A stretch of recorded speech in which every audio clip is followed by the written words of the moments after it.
ಎಲ್ಲರಿಗೂ ಶರಣಾರ್ಥಿಗಳು. ಪರಮಪೂಜ್ಯ ಶ್ರೀ ಗುರುಮಹಂತ ಸ್ವಾಮಿಗಳು, ಚಿತ್ತರ್ಗಿ ಶ್ರೀ ವಿಜಯ ಮಹಾಂತೇಶ ಸಂಸ್ಥಾನ ಮಠ ಇಳಕಲ್ ಇವರ ಆಶೀರ್ವಾದದೊಂದಿಗೆ ಹಾಗೂ ಶಂಭು ಹಿರೇಮಠ್ ಅಧ್ಯಕ್ಷರು ಪ್ರಥಮ ಇಂಟರ್ನ್ಯಾಷನಲ್ ಸ್ಕೂಲ್ ಬೆಂಗಳೂರು ಇವರ ಸಹಯೋಗದೊಂದಿಗೆ ನಾವು ಈ ಅಂತರ್ಜಾಲ ಉಪನ್ಯಾಸ ಮಾಲಿಕೆಯನ್ನ ಪ್ರಾರಂಭ ಮಾಡಿದ್ದೆವು. ಇಂದಿನ ಕಾರ್ಯಕ್ರಮ 191ನೆಯ ಕಾರ್ಯಕ್ರಮ. ಈ ಎಲ್ಲ ಹಿಂದಿನ ಕಾರ್ಯಕ್ರಮಗಳಿಗೂ ಆಗಮಿಸಿ ತಮ್ಮ ವಿದ್ವತ್ಪೂರ್ಣ ಉಪನ್ಯಾಸಗಳಿಂದ ವಚನ ಸಾಹಿತ್ಯ ಕ್ಷೇತ್ರವನ್ನ ಹಾಗೂ ವಚನ ಸಾಹಿತ್ಯ ಮಂದಾರ ವೇದಿಕೆಯನ್ನು ಶ್ರೀಮಂತಗೊಳಿಸಿದಂತಹ ಎಲ್ಲ ವಿದ್ವಾಂಸರುಗಳಿಗೂ ಉಪನ್ಯಾಸಕರುಗಳಿಗೂ ಈ ಮೂಲಕ ನಾವು ಧನ್ಯವಾದಗಳನ್ನು ಹಾಗೂ ಕೃತಜ್ಞತೆಗಳನ್ನ ಅರ್ಪಿಸ್ತಾ ಇದ್ದೀವಿ. ಹಾಗೆಯೇ ಈ ನಮ್ಮ ಕಾರ್ಯಕ್ರಮದಲ್ಲಿ ಪಾಲ್ಗೊಂಡಂತಹ ಎಲ್ಲ ವೀಕ್ಷಕ ಪ್ರಭುಗಳಿಗೂ ಕೂಡ ಧನ್ಯವಾದಗಳನ್ನ ಅರ್ಪಿಸ್ತಾ ಇದ್ದೀವಿ. ಈ ಕಳೆದ 4 ಸಂಚಿಕೆಗಳಿಂದ ನಾವು ಹಂಪಿಯ ಕನ್ನಡ ವಿಶ್ವವಿದ್ಯಾಲಯದ ಸಂಗೀತ ಮತ್ತು ನೃತ್ಯ ವಿಭಾಗದ ವಿದ್ಯಾರ್ಥಿಗಳೊಂದಿಗೆ ವಚನ ಗಾಯನ ಮತ್ತು ನಮ್ಮ ವಚನ ಸಾಹಿತ್ಯ ಮಂದಾರ ವೇದಿಕೆಯ ಸಂಪನ್ಮೂಲ ವ್ಯಕ್ತಿಗಳಿಂದ ವಿಶ್ಲೇಷಣೆಯನ್ನ ಮಾಡ್ತಾ ಇದ್ದೀವಿ. ಇದಕ್ಕೆ ಈ ಕಾರ್ಯಕ್ರಮವನ್ನು ರೂಪಿಸಿಕೊಟ್ಟಂತವರು ಸಂಗೀತ ಮತ್ತು ನೃತ್ಯ ವಿಭಾಗ ಕನ್ನಡ ಹಂಪಿ ವಿಶ್ವವಿದ್ಯಾಲಯದ ಮುಖ್ಯಸ್ಥರಾದಂಥ ಡಾಕ್ಟರ್ ವೀರೇಶ್ ಬಡಿಗೇರ್ ಅವರು. ಅವರಿಗೆ ಈ ಮೂಲಕ ನಾವು ಕೃತಜ್ಞತೆಗಳನ್ನು ತಿಳಿಸ್ತಾ, ಅದರೊಂದಿಗೆ ಸಂಗೀತ ಮತ್ತು ನೃತ್ಯ ವಿಭಾಗದ ಎಲ್ಲ ಉಪನ್ಯಾಸಕರುಗಳಿಗೂ, ಎಲ್ಲ ವಿದ್ವಾಂಸರುಗಳಿಗೂ, ಎಲ್ಲ ಪಂಡಿತೋತ್ತಮರಿಗೂ ಕೂಡ ಧನ್ಯವಾದಗಳನ್ನ ಅರ್ಪಿಸ್ತಾ ಈ ಕಾರ್ಯಕ್ರಮವನ್ನ ನಾವು ಪ್ರಾರಂಭ ಮಾಡೋಣ. ಈ ಕಾರ್ಯಕ್ರಮದ ನಿರೂಪಣೆಯನ್ನ ಹುಬ್ಬಳ್ಳಿಯ ಶ್ರೀಮತಿ ಅನುಪಮ್ ಪಾಟೀಲ್ ಅವರು ಮಾಡಲಿದ್ದಾರೆ. ಅವರು ಕಾರ್ಯಕ್ರಮವನ್ನ ಮುಂದುವರಿಸಬೇಕಾಗಿ ವಿನಂತಿ. ಸರಿ ಸರ್. ಓಂ ಶ್ರೀ ಗುರು ಬಸವಲಿಂಗಾಯ ನಮಃ. ಈಗ ನಾವು ಸ್ವಾಗತದೊಂದಿಗೆ ಕಾರ್ಯಕ್ರಮವನ್ನು ಮುಂದುವರಿಸ್ತಾ ಇದ್ದೀನಿ. ಇಂದಿನ ಈ ಅಂತರ್ಜಾಲ ವಚನ ಗಾಯನ ಮತ್ತು ವಿಶ್ಲೇಷಣಾ ಮಾಲಿಕೆಗೆ ಆಗಮಿಸಿದಂತಹ ಎಲ್ಲ ಶರಣ ಬಂಧುಗಳಿಗೆ ನನ್ನ ಭಕ್ತಿಯ ಶರಣಾರ್ಥಿಗಳೊಂದಿಗೆ ಆತ್ಮೀಯವಾದ ಸ್ವಾಗತವನ್ನ ಕೋರುತ್ತೇನೆ. ಈ ಕಾರ್ಯಕ್ರಮದ ರೂವಾರಿಗಳಾದ ಡಾಕ್ಟರ್ ವಿಜಯಕುಮಾರ್ ಕಮ್ಮಾರ್ ಸರ್ಗೆ ಮತ್ತು ಕನ್ನಡ ವಿಶ್ವವಿದ್ಯಾಲಯ ಹಂಪಿ ಇತರ ಮುಖ್ಯಸ್ಥರಾದಂತಹ ಡಾಕ್ಟರ್ ವೀರೇಶ್ ಬಡಿಗೇರ್ ಅವರಿಗೆ ಗೌರವಪೂರ್ವಕವಾದ ಸ್ವಾಗತವನ್ನ ಕೋರುತ್ತೇನೆ. ಹಾಗೆಯೇ ಇಂದಿನ ವೇದಿಕೆಯಲ್ಲಿ ಪ್ರಾಸ್ತಾವಿಕ ನುಡಿಗಳನ್ನಾಡುತ್ತಿರುವಂತಹ ಪ್ರಖ್ಯಾತ ಅಂತಾರಾಷ್ಟ್ರೀಯ ಹಿಂದೂಸ್ತಾನಿ ಶಾಸ್ತ್ರೀಯ ಸಂಗೀತ ವಿದ್ವಾಂಸರುಗಳಾದ ಆದರಣೀಯ ಡಾಕ್ಟರ್ ಮೃತ್ಯುಂಜಯ ಶೆಟ್ಟರ್ ಧಾರವಾಡ ಇವರಿಗೂ ನಮ್ಮ ವೇದಿಕೆಯ ವತಿಯಿಂದ ಆಧಾರದ ಸ್ವಾಗತವನ್ನು ಕೋರುತ್ತೇನೆ. ಹಾಗೆಯೇ ಇಂದಿನ ಈ ವಚನ ಗಾಯನ ಮತ್ತು ವಿಶ್ಲೇಷಣೆ ಮಾಲಿಕೆಯಲ್ಲಿ ವಚನ ಗಾಯನವನ್ನು ಮಾಡುತ್ತಿರುವಂತಹ ಸಂಗೀತ ಮತ್ತು ನೃತ್ಯ ವಿಭಾಗ ಕನ್ನಡ ವಿಶ್ವವಿದ್ಯಾಲಯ ಹಂಪಿ ಇದರ ವಿದ್ಯಾರ್ಥಿಗಳಾದಂತಹ ಕೆ ವಿಜಯಶಾಂತಿ, ಮಾತಾಜಿ ಎನ್ ಮತ್ತು ಹರೀಶ್ ಭಂಡಾರಿ ಅವರಿಗೂ ಕೂಡ ಆಧಾರದ ಆತ್ಮೀಯವಾದ ಸ್ವಾಗತ. ಹಾಗೆಯೇ ವಚನ ವಿಶ್ಲೇಷಣೆ ಮಾಡಲು ಆಗಮಿಸಿದ್ದಂತಹ ಉಪನ್ಯಾಸಕರುಗಳಾದ ಡಾಕ್ಟರ್ ಜಿ.ಎ. ತಿಗಡಿ ಧಾರವಾಡ, ಡಾಕ್ಟರ್ ಸರ್ವಮಂಗಲ ಸಕ್ರಿ ರಾಯಚೂರು ಮತ್ತು ಡಾಕ್ಟರ್ ನೀಲಾಂಬಿಕಾ ಪೊಲೀಸ್ ಪಾಟೀಲ್ ಗುಲ್ಬರ್ಗ ಅವರಿಗೂ ಕೂಡ ಆತ್ಮೀಯವಾದ ಸ್ವಾಗತ. ಮತ್ತು ಈ ವೇದಿಕೆಯ ಸಂಚಾಲಕರುಗಳಾದಂತಹ ಡಾಕ್ಟರ್ ಪುಷ್ಪಾವತಿ ಶೆಲೋಡಿಮಠ್ ಹಾವೇರಿ, ಡಾಕ್ಟರ್ ಸರ್ವಮಂಗಲ ಸಕ್ರಿ ರಾಯಚೂರು ಮತ್ತು ಶ್ರೀ ಶಿವಪ್ರಕಾಶ್ ಎನ್.ಸಿ. ಮಸ್ಕತ್ ಹಾಗೂ ತಾಂತ್ರಿಕ ಸಹಾಯವನ್ನ ನೀಡುತ್ತಿರುವಂತಹ ಶ್ರೀ ಶಂಭು ಹಿರೇಮಠ್ ಬೆಂಗಳೂರು ಇವರಿಗೂ ಕೂಡ ಆಧಾರದ ಆತ್ಮೀಯವಾದ ಸ್ವಾಗತ. ಮತ್ತು ಮೇಲೆರಿಗೂ ಶರಣಾರ್ಥಿಗಳು. ಈಗ ಕಾರ್ಯಕ್ರಮದ ಮುಂದಿನ ಭಾಗ ಪ್ರಾಸ್ತಾವಿಕ ನುಡಿಗಳನ್ನ ಆಡ್ಬೇಕಂತ ಡಾಕ್ಟರ್ ಮೃತ್ಯುಂಜಯ ಶೆಟ್ಟರ್ ಧಾರವಾಡ ಅವರಿಗೆ ಕೇಳ್ಕೊತಾ ಇದ್ದೀನಿ. ಕೇಳ್ತಲ್ರಿ? ಕೇಳ್ತೈತಿ. ಕಾಯದೊಳು ಗುರುಲಿಂಗ ಜಂಗಮ ದಾಯತವನರಿಯಲ್ಕೆ ಸುಲಭೋಪಾಯದೆಂಬ ಬಾಹ್ಯ ಸ್ಥಳಕ್ಕೆ ಕುರುಹಾಗಿ ದಾಯದೋರಿ ಸಮಸ್ತ ಭಕ್ತ ನಿಕಾಯವನ್ನು ಪಾವನ ಮಾಡಿದರ ಪೂರ್ವಾಚಾರ್ಯ ಸಂಗನ ಬಸವಣ್ಣ ಶರಣಾರ್ಥಿ. ಈ ವಿಶ್ವಕ್ಕೆ ಕಾಯಕ, ದಾಸೋಹ, ಭಕ್ತಿ, ನಿಷ್ಠೆ, ಶ್ರದ್ಧೆ, ಪ್ರಸಾದ, ನಿಸರ್ಗ ಪ್ರೀತಿ, ಜೀವಕಾರುಣ್ಯ, ನಡೆನುಡಿ ಸಮನ್ವಯತೆ ಎಲ್ಲವನ್ನ ಕಲಿಸಿ ಬಿತ್ತಿ ಬೆಳೆದು ಹೋದ ಮಹಾಮಾನವತ್ವವಾದಿ ವಿಶ್ವಗುರು ಬಸವಣ್ಣವರ ಪವಿತ್ರ ಅಡದಾವರುಗಳಲ್ಲಿ ಅನಂತ ಕೋಟಿ ಭಕ್ತಿ ಪರಿಣಾಮಗಳನ್ನ ಸಮರ್ಪಿಸಿ ವಿಶ್ವದ ಎಲ್ಲ ದಾರ್ಶನಿಕರನ್ನು ಸ್ಮರಿಸಿಕೊಂಡು ಈ ಕಾರ್ಯಕ್ರಮದ ರೂವಾರಿಗಳು, ವಿಶ್ವದ ಶ್ರೇಷ್ಠ ವಿಜ್ಞಾನಿಗಳು, ಲೇಖಕರು, ಚಿಂತಕರು, ವಾಗ್ಮಿಗಳು, ಮತ್ತು ಆತ್ಮೀಯರಾಗಿರ್ತಕ್ಕಂಥ ಡಾಕ್ಟರ್ ವಿಜಯ್ ಕುಮಾರ್ ಕಮ್ಮಾರ್ ಅವರಲ್ಲಿ ವಂದನೆಗಳನ್ನು ಹೇಳಿ ಶರಣಾರ್ಥಿಗಳನ್ನು ಅರ್ಪಿಸಿ, ಕಾರ್ಯಕ್ರಮದ ಹಿಂದೆ ನಿಂತು ಅದನ್ನ ರೂಪಿಸಿ ಅದಕ್ಕೊಂದು ಬಹುದೊಡ್ಡ ಶಕ್ತಿಯನ್ನು ತುಂಬಿದ ಶ್ರೇಷ್ಠ ಲೇಖಕರು, ಚಿಂತಕರು, ಪ್ರಾಧ್ಯಾಪಕರು ಆಗಿರ್ತಕ್ಕಂಥ ಡಾಕ್ಟರ್ ವೀರೇಶ್ ಬಡ್ಗೇರ್ ಅವರಲ್ಲಿ ಶರಣಾರ್ಥಿಗಳನ್ನ ಅರ್ಪಿಸಿ, ಶ್ರೀಮತಿ ಅನುಪಮಾ ಪಾಟೀಲರು ಅತ್ಯುತ್ತಮ ಲೇಖಕರು, ಅವರಲ್ಲಿ ಶರಣಾರ್ಥಿಗಳನ್ನ ಅರ್ಪಿಸಿ, ಭೀಮರಾಯ್ ತಿಮ್ಮಣ್ಣ ಅವರಲ್ಲಿ ಡಾಕ್ಟರ್ ತಿಮ್ಮಣ್ಣ ಅವರಲ್ಲಿ ವಂದನೆಗಳನ್ನು ಹೇಳಿ ಶರಣಾರ್ಥಿಗಳನ್ನ ಅರ್ಪಿಸಿ, ಮತ್ತು ಈ ಪ್ರೇಕ್ಷಕರಾಗಿ, ವೀಕ್ಷಕರಾಗಿ ಮತ್ತು ಈ ಆನ್ಲೈನ್ ಅಲ್ಲಿ ಕಲಿಯುತ್ತಿರುವ, ನೋಡುತ್ತಿರುವ ಮತ್ತು ಇದನ್ನು ವೀಕ್ಷಿಸುತ್ತಿರುವ ಎಲ್ಲ ಶರಣ ತಂದೆಯರ ಶ್ರೀಚರಣಗಳಲ್ಲಿ ಪಡಮಟ್ಟು ತಮ್ಮೆಲ್ಲರ ಶ್ರೀಚರಣಕ್ಕೆ ಹಣೆ ಮಣೆದು ಕಾರ್ಯಕ್ರಮದಲ್ಲಿ ಒಂದೆರಡು ಮಾತುಗಳನ್ನ ಹಂಚಿಕೊಳ್ಳಿಕ್ಕೆ ಪ್ರಯತ್ನ ಮಾಡ್ತೇನೆ. ಸುಮಾರು ವರ್ಷಗಳ ಹಿಂದೆ, ಅಂದ್ರೆ ಈಗ ಒಂದು 80-100 ವರ್ಷಗಳ ಹಿಂದೆ ಇದಕ್ಕೊಂದು ಪೂರ್ಣವಾಗಿರ್ತಕ್ಕಂಥ ರೂಪ ಸಿಗದೇ ಇರುವ ಹೊತ್ತಿನಲ್ಲಿ ಬಹಳಷ್ಟು ಇದನ್ನ ಪ್ರಚಾರ ಮಾಡಿದವರು ಗದುಗಿನ ಗಾನಯೋಗಿ, ಶಿವಯೋಗಿ, ಪೂಜ್ಯ ಪಂಡಿತ್ ಪಂಚಾಕ್ಷರಿ ಗವಾಗಳು, ನಡೆದಾಡು ದೇವರೆಂದೇ ಖ್ಯಾತನಾಮರಾದ ಪಂಡಿತ್ ಡಾಕ್ಟರ್ ಪುಟ್ಟರಾಜ್ ಕವಿ ಗವಾಯಿಗಳವರು, ಹಾಗೂ ಉಳಿದೆಲ್ಲ ಅನೇಕ ಶರಣೆಯರು, ಗಾಯಕರು, ಗಾಯಕಿಯರು ಅದಕ್ಕೆಲ್ಲ ಒಂದು ರೂಪವನ್ನ ತರಲಿಕ್ಕೆ, ಒಂದು ವಿಶೇಷವಾಗಿರ್ತಕ್ಕಂಥ ಒಂದು ಸಂಗೀತ ಪ್ರಕಾರವನ್ನು ಮಾಡಲಿಕ್ಕೆ ಬಹಳಷ್ಟು ಕಷ್ಟಪಟ್ಟಿದ್ದಾರೆ. ಅವರನ್ನು ಕೂಡ ಬಹಳ ಪ್ರೀತಿಯಿಂದ, ಗೌರವದಿಂದ, ಭಕ್ತಿಯಿಂದ ಸ್ಮರಿಸ್ತೇನೆ. ಮತ್ತು ಈ ನಾಡಿನಲ್ಲಿ ವಚನ ಗಾಯನಕ್ಕೆ ಒಂದು ದೊಡ್ಡದಾಗಿರ್ತಕ್ಕಂಥ ಶಕ್ತಿಯನ್ನು ತುಂಬಿದವರು ವಚನ ಗುಮ್ಮಟ, ವಚನ ಪಿತಾಮಹ ಡಾಕ್ಟರ್ ಫಗು ಹೊಳಗಟ್ಟಿ ಅವರು.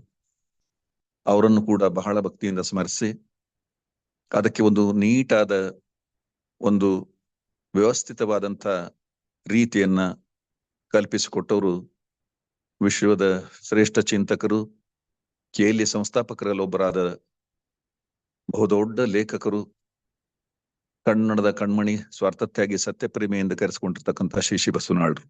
ಅವ್ರನ್ನು ಕೂಡ ಸ್ಮರಿಸಿ ಮತ್ತು ಈ ಕಾರ್ಯಕ್ರಮದಲ್ಲಿ ಭಾಗಿಯಾಗಿರ್ತಕ್ಕಂಥ ಎಲ್ಲರನ್ನ ಮತ್ತೊಮ್ಮೆ ಹಣೆ ಮಾಡಿದ್ರು. ಈ ವಚನ ಗಾಯನ ಪರಂಪರೆಗೆ ಕೆಲವು ವಿಶೇಷವಾಗಿರ್ತಕ್ಕಂಥ ಚಿಂತನೆಗಳಿದಾವೆ. ಬಹಳ ದೊಡ್ಡವರು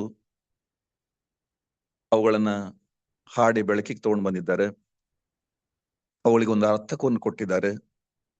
ಅವುಗಳಲ್ಲೆಲ್ಲ ಇಡೀ ನಾಡಿನಲ್ಲಿ ಅದು ಹರಿದು ಬರುವ ಹಾಗೆ ನೋಡ್ಕೊಂಡಿದ್ದಾರೆ. ಕನ್ನಡ ಭಾಷೆಯ ಅಸ್ಮಿತೆಯ ಪ್ರತೀಕಗಳಾಗಿ ಹೊರಹೊಮ್ಮಿದ ವಚನ ವಾಂಗ್ಮಯದ ಗಂಗೋತ್ರಿಯನ್ನ ಎಂದೂ ಬತ್ತದಂತೆ ನೋಡಿಕೊಂಡಿದ್ದಾರೆ ಅಂತ ಎಲ್ಲ ಮಾನ್ಯರಿಗೆ ಹಣೆಮಣಿತು. ಇವತ್ತು ನಾವೆಲ್ಲ ಬಹಳ ದೊಡ್ಡವ್ರನ್ನ ಸ್ವಲ್ಪ ಸ್ಮರಿಸ್ಕೊಳ್ಳೋದಾದ್ರೆ ಡಾಕ್ಟರ್ ಮಲ್ಲಿಕಾರ್ಜುನ ಮನ್ಸೂರ್ ಅವರು, ಡಾಕ್ಟರ್ ಬಸವರಾಜ ರಾಜಗುರುಗಳು,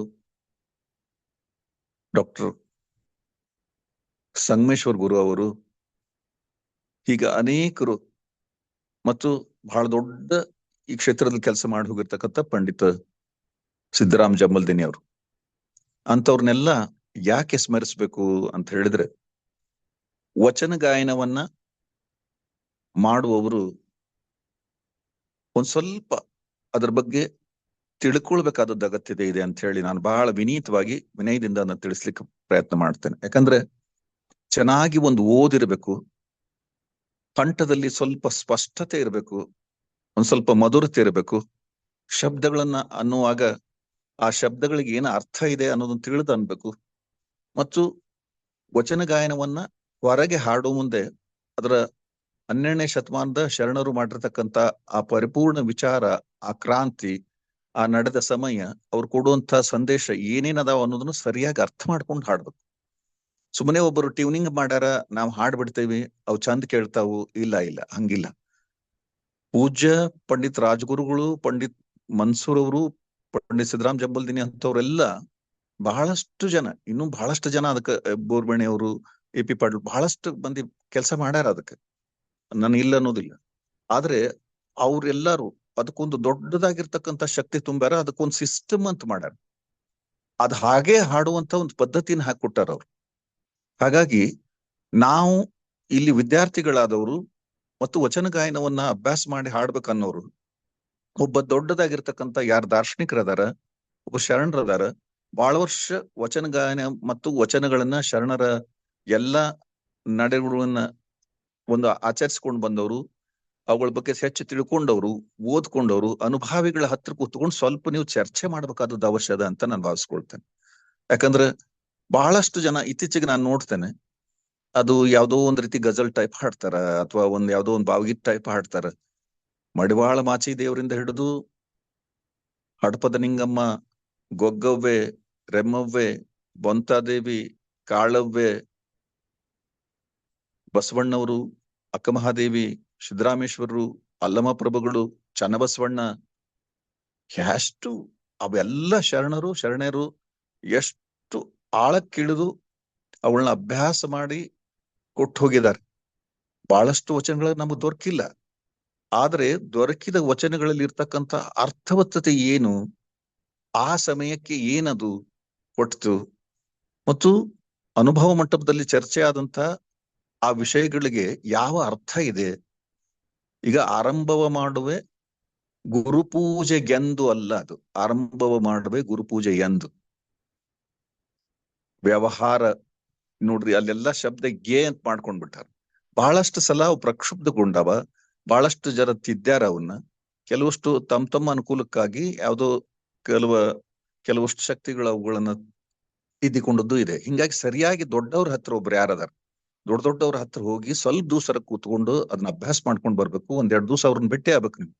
ಆಮೇಲೆ ದೊಡ್ಡವ್ರು ಹಾಡಿರ್ತಕ್ಕಂಥ, ಬಹಳ ದೊಡ್ಡವ್ರು ಹಾಡಿ ಹೋಗಿರ್ತಕ್ಕಂಥ ವಚನಗಳನ್ನ ಇತ್ತೀಚೆಗೆ ಕೆಲವಷ್ಟು ಸಂಶೋಧನೆಗಳನ್ನ ನಡೆದಾವ. ಈಗ ಒಂದಿಷ್ಟು ಮಂದಿಗೆ ಅವು ಸಿಗಾಕತ್ತಾವ್, ತಿಳಿಯಾಕತ್ತಾವ್ ಸರಿಯಾಗಿ, ಆ ಮಾತ್ ಬೇರೆ.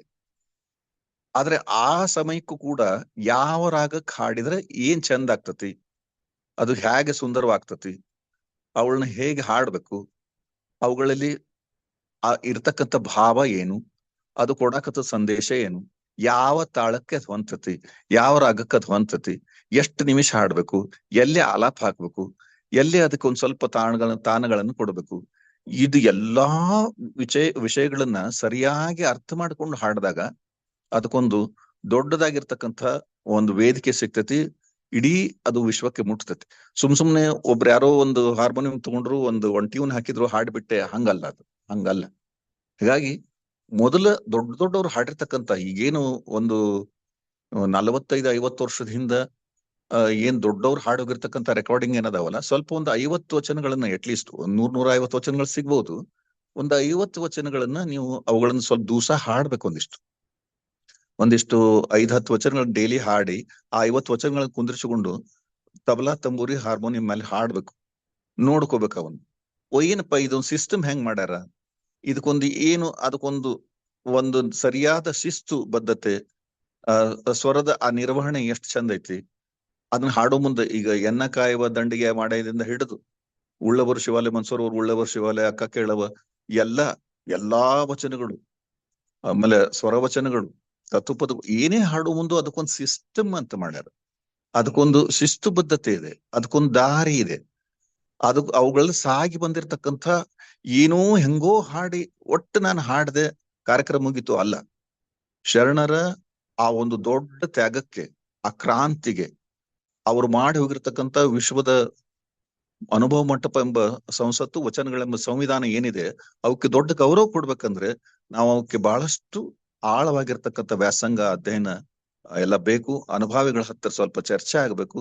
ನಿರಂತರ ಹಾಡಿ ಒಂದು 10 ಮಂದಿ ಎದುರಿಗೆ ಹಾಡಿ ಇದು ಚಲೋ ಐತಿಲ್ ನೋಡ್ರಪ್ಪ, ಕುಂದ್ರಿಸಿಕೊಂಡು ನೋಡ್ಬೇಕು. ಯಾಕಂದ್ರ ಬಸವನಾಡ್ರ ಮನೆಗೆ ಮನ್ಸೂರವ್ರು ಡೈಲಿ ಬರ್ತಿದ್ರು, ಶಿಶಿ ಬಸವನಾಡ್ರ ಮನೆಗೆ ಪ್ರತಿನಿತ್ಯ ಬರ್ತಿದ್ರು.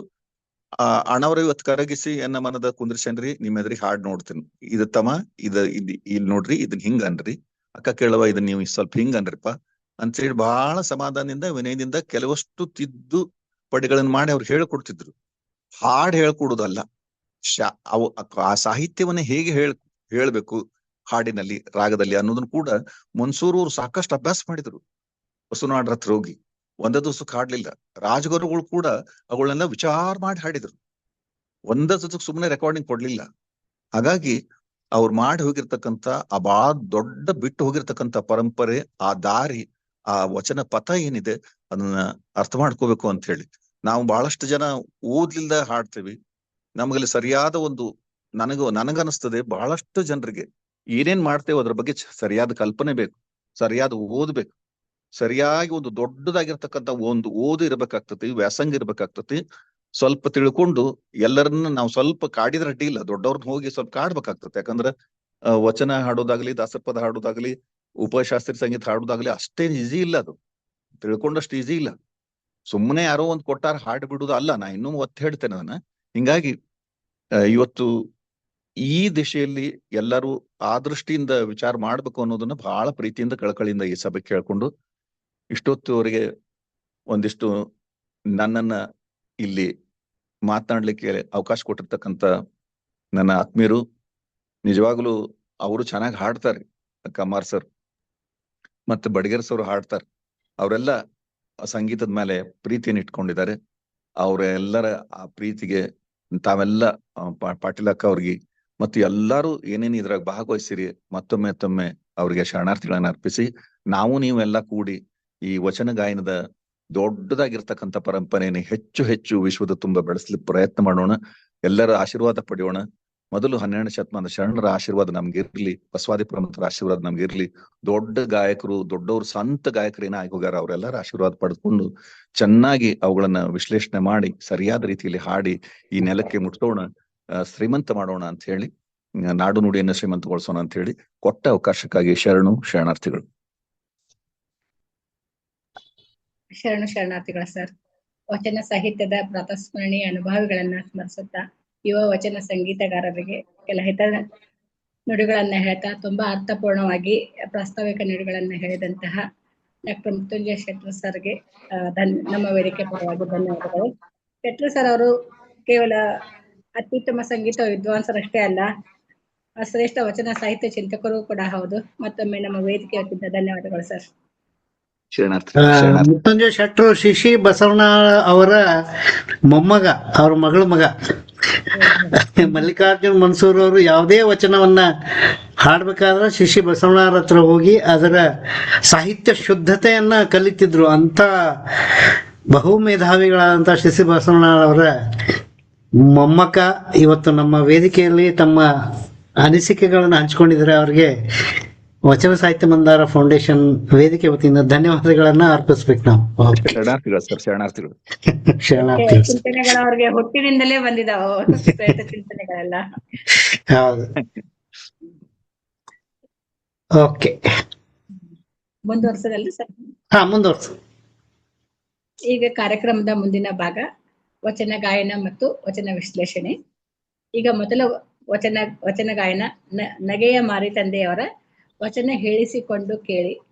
ವಚನ ಗಾಯಕರು ಕುಮಾರಿ ಕೆ ವಿಜಯಶಾಂತಿ ಅವರು.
ಸರ್ ಅಡಿಗೆ ಕೇಳ್ತಾ ಇಲ್ಲ.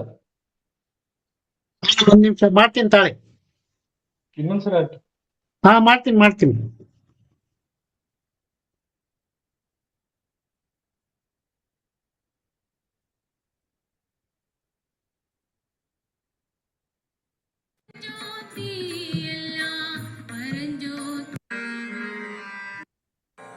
ಎಲ್ಲರಿಗೂ ನಮಸ್ಕಾರ. ನನ್ನ ಹೆಸರು ಕೆ ವಿಜಯ ಶಾಂತಿ. ನಾನು ಹಾಡುತ್ತಿರುವ ವಚನಕ್ಕೆ ವಚನಕಾರರು ಮಾರಿಕಾ ತಂದೆ. ಹಾಡುತ್ತಿರುವ ವಚನ ಹೇಳಿಸಿಕೊಂಡು ಕೇಳಿ. ಈ ವಚನಕ್ಕೆ ರಾಗ ಸಂಯೋಜನೆಯನ್ನು ನನ್ನ ಸಂಗೀತ ಗುರುಗಳಾದ ಡಾಕ್ಟರ್ ತಿಮ್ಮಣ್ಣ ಭೀಮರಾಯ್ ಸರ್ ಅವರು. ನಾನು ಹಾಡುತ್ತಿರುವ ವಚನಕ್ಕೆ ಹಾರ್ಮೋನಿಯಂ ಸಾಥಿಯಲ್ಲಿ ಸಹೋದರ ದುರ್ಗೇಶ್ ರವರು, ಹಾಗೆ ತಬಲಾ ಸಾಥಿಯಲ್ಲಿ ದೊಡ್ಡಬಸಪ್ಪ ಸಾರ್ ಅವರು, ಹಾಗೆ ತಾಳ ಸಾಥಿಯಲ್ಲಿ ಸಹೋದರ ಹರೀಶ್ ಭಂಡಾರಿಯವರು. ಈ ವಚನವು ಪರಮೇಶ್ವರಿ ರಾಗದಲ್ಲಿದೆ. ತಾಳ ಭಜನ್.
ಎಣಿಸಿಕೊಂಡು ಕೇಳಿ ಹರಿದಿಹೆನೆಂದಡೆ ಗಣಿತದ ಲೆಕ್ಕವಲ್ಲ, ಗಣಿತದ ಲೆಕ್ಕವಲ್ಲ.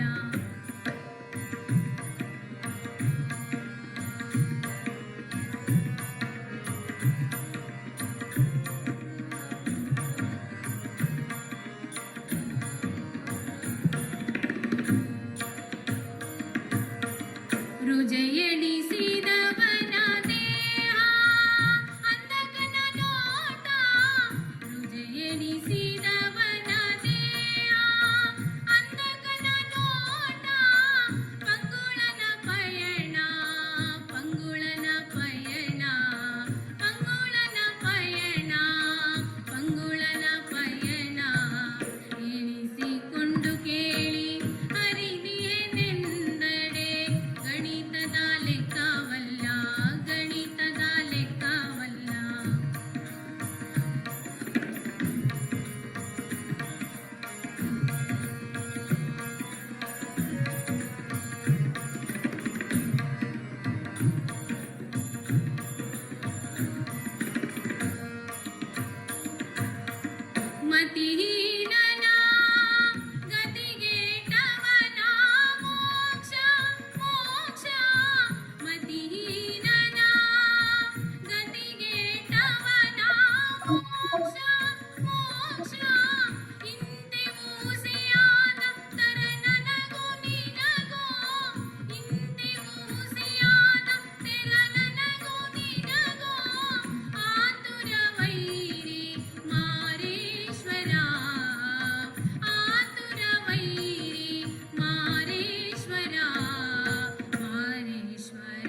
ಮತಿಹೀನನ ಗತಿಗೆಟ್ಟವನ ಮೋಕ್ಷ ಮೋಕ್ಷ ಮತಿಹೀನನ ಮತಿಹೀನನ ಗತಿಗೆಟ್ಟವನ ಮೋಕ್ಷ ಇಂತೆ ಮೂಸಿಯಾದ ತೆರ ನನಗೂ ನಿನಗೋ ಇಂತೆ ಮೂಸಿಯಾದ ತೆರ ನನಗೂ ನಿನಗೋ ಆತುರ ವೈರಿ ಮಾರೇಶ್ವರ ಆತುರ ವೈರಿ ಮಾರೇಶ್ವರ ಮಾರೇಶ್ವರ ಮಾರೇಶ್ವರ ಎಣಿಸಿಕೊಂಡು ಕೇಳಿ ಅರಿದಿಯೆನೆಂದಡೆ ಗಣಿತದ ಲೆಕ್ಕವಲ್ಲ ಗಣಿತದ ಲೆಕ್ಕವಲ್ಲ ಎನ್ನ ನಡೆತು ಎನ್ನ ನಡೆತು ಎನ್ನ ನಡೆತು ನಿನ್ನ ನರಿವೊಡೆನ ಪರಂಜ್ಯೋತಿಯಲ್ಲ ಪರಂಜ್ಯೋತಿಯಲ್ಲ ಪರಂಜ್ಯೋತಿಯಲ್ಲ ಪರಂಜ್ಯೋತಿಯಲ್ಲ ಪರಂಜ್ಯೋತಿಯಲ್ಲ ಎಣಿಸಿಕೊಂಡು ಕೇಳಿ ಹರಿದಿಯೆನೆಂದಡೆ ಗಣಿತದ ಲೆಕ್ಕವಲ್ಲ ಗಣಿತದ ಲೆಕ್ಕವಲ್ಲ ಗಣಿತದ ಲೆಕ್ಕವಲ್ಲ. ಧನ್ಯವಾದಗಳು.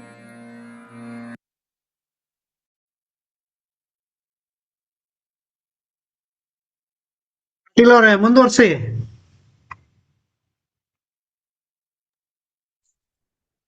ಸರ್ ನೀವು ಸ್ವಲ್ಪ ಸಂಗೀತದ ಬಗ್ಗೆ ನೀವು ಹೇಳ್ಬೇಕಾಗಿತ್ತು. ಓಕೆ, ಬಹಳ ಸುಂದರವಾದ ಒಂದು ವಚನದ ಗಾಯನದ ಪ್ರಸ್ತುತೆ. ಈ ರಾಗ್ ಪರಮೇಶ್ವರಿ ಅಂತ ಹೇಳಿದರೆ ಇದು ಒಂದು ಬೆಳಗಿನ ರಾಗ. ಆ ರಾಗದ ಡೀಟೇಲ್ಸ್ ಬಗ್ಗೆ ಹೋಗೋದು ಬೇಡ ಅನ್ಸುತ್ತೆ, ಯಾಕೆಂದ್ರೆ ಇದು ಪರಮೇಶ್ವರಿ ರಾಗದ ಒಂದು ಅದರ ಜನ್ಯವಾದಂಥ ಒಂದು ರಾಗ ಇದು. ಹಾಗಾಗಿ ಅದರ ಡೀಟೇಲ್ಸ್ ಬೇಡ ಅನ್ಸುತ್ತೆ. ಮುಂದಿನ ವಚನಕ್ಕೆ ಹೋಗೋಣ. ಈ ವಚನದ ವಿಶ್ಲೇಷಣೆ ಮಾಡ್ತಾ ಇರೋರು ಈಗ ಶ್ರೇಷ್ಠ ಬಸವ ತತ್ವ ಚಿಂತಕರಾದಂತಹ ಶರಣ ಪ್ರೊಫೆಸರ್ ಜೆ ತಿಗಡಿ ಸರ್ ಅವರು. ತಿಗಡಿ ಸರ್.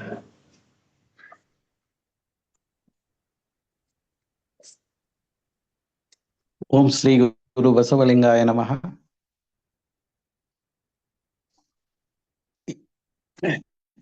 ಇಲ್ಲಿ ಕೇಳ್ತಾ ಇದೆ ಸರ್?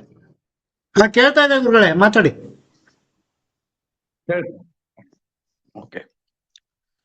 ಬಸವಾದಿ ಶಿವಶರಣರನ್ನ, ಲೋಕದ ದಾರ್ಶನಿಕರನ್ನ ನೆನೆಯುತ್ತಾ ಈ ಲಿಂಕ್ನಲ್ಲಿ ಉಪಸ್ಥಿತರಿರ್ತಕ್ಕಂತಹ ಎಲ್ಲ ಶರಣ ಶರಣೆಯರಿಗೆ ಶರಣು ಶರಣಾರ್ಥಿಗಳು.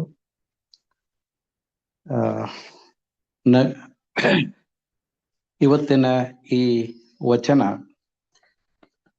ನಗೆಯ ಮಾರಿ ತಂದೆಯವರದು. ಜನರನ್ನ ನಗಿಸುವುದೇ ಈ ಶರಣರ ಕಾಯಕ ಆಗಿತ್ತು ಅಂತ ನಮಗೆ ತಿಳಿದು ಬರ್ತದೆ.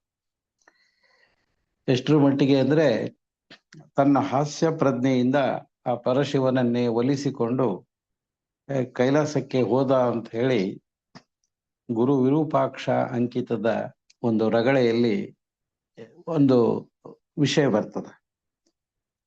ಹೀಗಾಗಿ ಈ ಮಾರಿ ತಂದೆ ತನ್ನೊಂದು ವಚನದಲ್ಲಿ ಹೇಳ್ತಾರೆ, ಈ ಹೊತ್ತು ದೇಹಕ್ಕೆ ನಗೆಯ ಚಿತ್ತದ ಕಾಯಕ, ಇದನ್ನೊಪ್ಪುಗೋ ಆತುರ ವೈರಿ ಮಾರೇಶ್ವರ. ಆತುರ ವೈರಿ ಮಾರೇಶ್ವರ ಅವರ ಆರಾಧ್ಯ ದೈವ ಅಂಕಿತ. ಅವರಲ್ಲಿ ಬೇಡ್ಕೊಳ್ತಾರೆ, ಈ ಹೊತ್ತು ದೇಹಕ್ಕೆ ನಗೆಯ ಚಿತ್ತದ ಕಾಯಕ. ಈ ಹೊತ್ತು ನಾನೀಗೇನು ಈ ಜನ್ಮಕ್ಕೆ ಬಂದಿದ್ದೀನಿ, ನನ್ನ ಕಾಯಕ ನಗೆಯ ಚಿತ್ತದ ಕಾಯಕ ನಾನು ಮಾಡ್ತೇನೆ, ಇದನ್ನು ಒಪ್ಪಿಕೋ. ತನ್ನ ಆರಾಧ್ಯ ದೈವಗನೇ ಅವ್ರು ಹೇಳ್ತಾರೆ ಒಪ್ಪಿಕೋ ಅಂತ ವಿನಂತಿಸಿಕೊಳ್ತಕ್ಕಂಥ ರೀತಿಯಲ್ಲಿ ಅವರು ಆ ಕಾಯಕವನ್ನ ಮಾಡ್ತಾ ಇದ್ರು. ಎಲ್ಲರನ್ನೂ ಕೂಡ ಸಂತೋಷದಿಂದ ಇಡೋದು, ಆನಂದದಿಂದ ಇಡೋದು ಬಹುಶಃ ಅವರ ಒಂದು ನಿತ್ಯದ ಕಾಯಕ ಅಂತ ಅನಿಸ್ತದೆ. ಬಹಳ ಅದ್ಭುತವಾದ ಅವರ ವಚನಗಳಲ್ಲಿ ಒಂದೆರಡು ಅಂಶಗಳು ಬಹಳ ಮುಖ್ಯ ಅನಿಸ್ತವೆ. ಒಂದು, ಈ ಜ್ಞಾನವನ್ನ ಸಾರತಕ್ಕಂತ ಈ ವಚನದ ಕಟ್ಟುಗಳನ್ನ ವಿರಕ್ತರು, ಶರಣರು ಊರಿಂದ ಊರಿಗೆ ಎತ್ತುಗಳ ಮೇಲೆ ಹೇರಿಕೊಂಡು ಹೋಗುತ್ತಿದ್ದರು ಅನ್ನುವ ವಿಷಯವನ್ನು ಪ್ರಸ್ತಾಪ ಮಾಡ್ತಾರೆ, ಒಂದು ವಚನದಲ್ಲಿ ಬರ್ತದೆ. ಅದರ ಜೊತೆಗೆ ಜ್ಞಾನ ಯಾವಾಗಲೂ ಮೇಲ್ವರ್ಗದವರು ಸ್ವತ್ತಾಗಬಾರದು, ಕಲಿತವರು ಸ್ವತ್ತಾಗಬಾರದು, ಅದು ಎಲ್ಲರಿಗೂ ಲಭ್ಯವಾಗಬೇಕು ಅನ್ನೋದು ನಗೆಯ ಮಾರಿ ತಂದೆಯವರ ಒಂದು ಆಸೆ. ಪುರೋಹಿತ ವರ್ಗ ಮಾತಿನ ಅದ್ವೈತವನ್ನು ಕಲಿತು ಅದನ್ನು ಅರಿಯದ ಜನರಿಗೆ ತಿಳಿಯದ ಸಂಸ್ಕೃತದಲ್ಲಿ ಹೇಳ್ತಾ ಇದ್ರಲ್ಲ, ಅದನ್ನ ಕುರಿತು ಅವರು ವ್ಯಂಗ್ಯವಾಗಿ ವಚನದಲ್ಲಿ ಒಂದು ಮಾತನ್ನ ಅವ್ರು ಹೇಳ್ತಾರೆ. ಬಹಳ ವಿಶೇಷವಾದಂತಹ ಒಂದು ಮಾತು. ಕಲ್ಲಿಯ ಹಾಕಿ ನೆಲ್ಲವ ತುಳಿದು ಗುಬ್ಬಿಯ ಸಿಕ್ಕಿಸುವ ಕಳ್ಳನಂತೆ ವಾಗ್ದ್ವೈತವ ಕಲಿತು ಸಂಸ್ಕೃತದ ಮಾತಿನ ಪಸರವ ಮುಂದೆ ಇಕ್ಕಿಕೊಂಡು ಮತ್ಸ್ಯದ ವಕ್ತ್ರದಲ್ಲಿ ಗ್ರಾಸವ ಹಾಕುವನಂತೆ ಅದೇ ತರ ನುಡಿಯೋ ಮಾತಿನ ಮರೆ ಆತುರ ವೈರಿ ಮಾರೇಶ್ವರ. ಹೀಗೆ ಅಚ್ಚ ಕನ್ನಡದಲ್ಲಿ, ಅದಕ್ಕಿಂತ ಅಚ್ಚ ಕನ್ನಡ ಅನ್ನೋದಕ್ಕಿಂತ ಜನರಾಡುವ ಭಾಷೆಯಲ್ಲಿ ನಾವು ಜ್ಞಾನವನ್ನ ಅವ್ರಿಗೆ ಕೊಡಬೇಕು. ಅಂದಾಗ ಮಾತ್ರ ಜನ ಈ ಅಂಧಕಾರದಿಂದ, ಅಜ್ಞಾನದಿಂದ ಮೇಲಕ್ಕೆ ಬರ್ತಾರೆ ಅನ್ನುವ ಅವರ ಆಕಾಂಕ್ಷೆಯನ್ನ ನಾವಿಲ್ಲಿ ನೋಡಬಹುದು. ಪ್ರಸ್ತುತ ವಚನ ಅರಿವಿನ ಕುರಿತಾದಂತಹ ವಚನ ಇದೆ.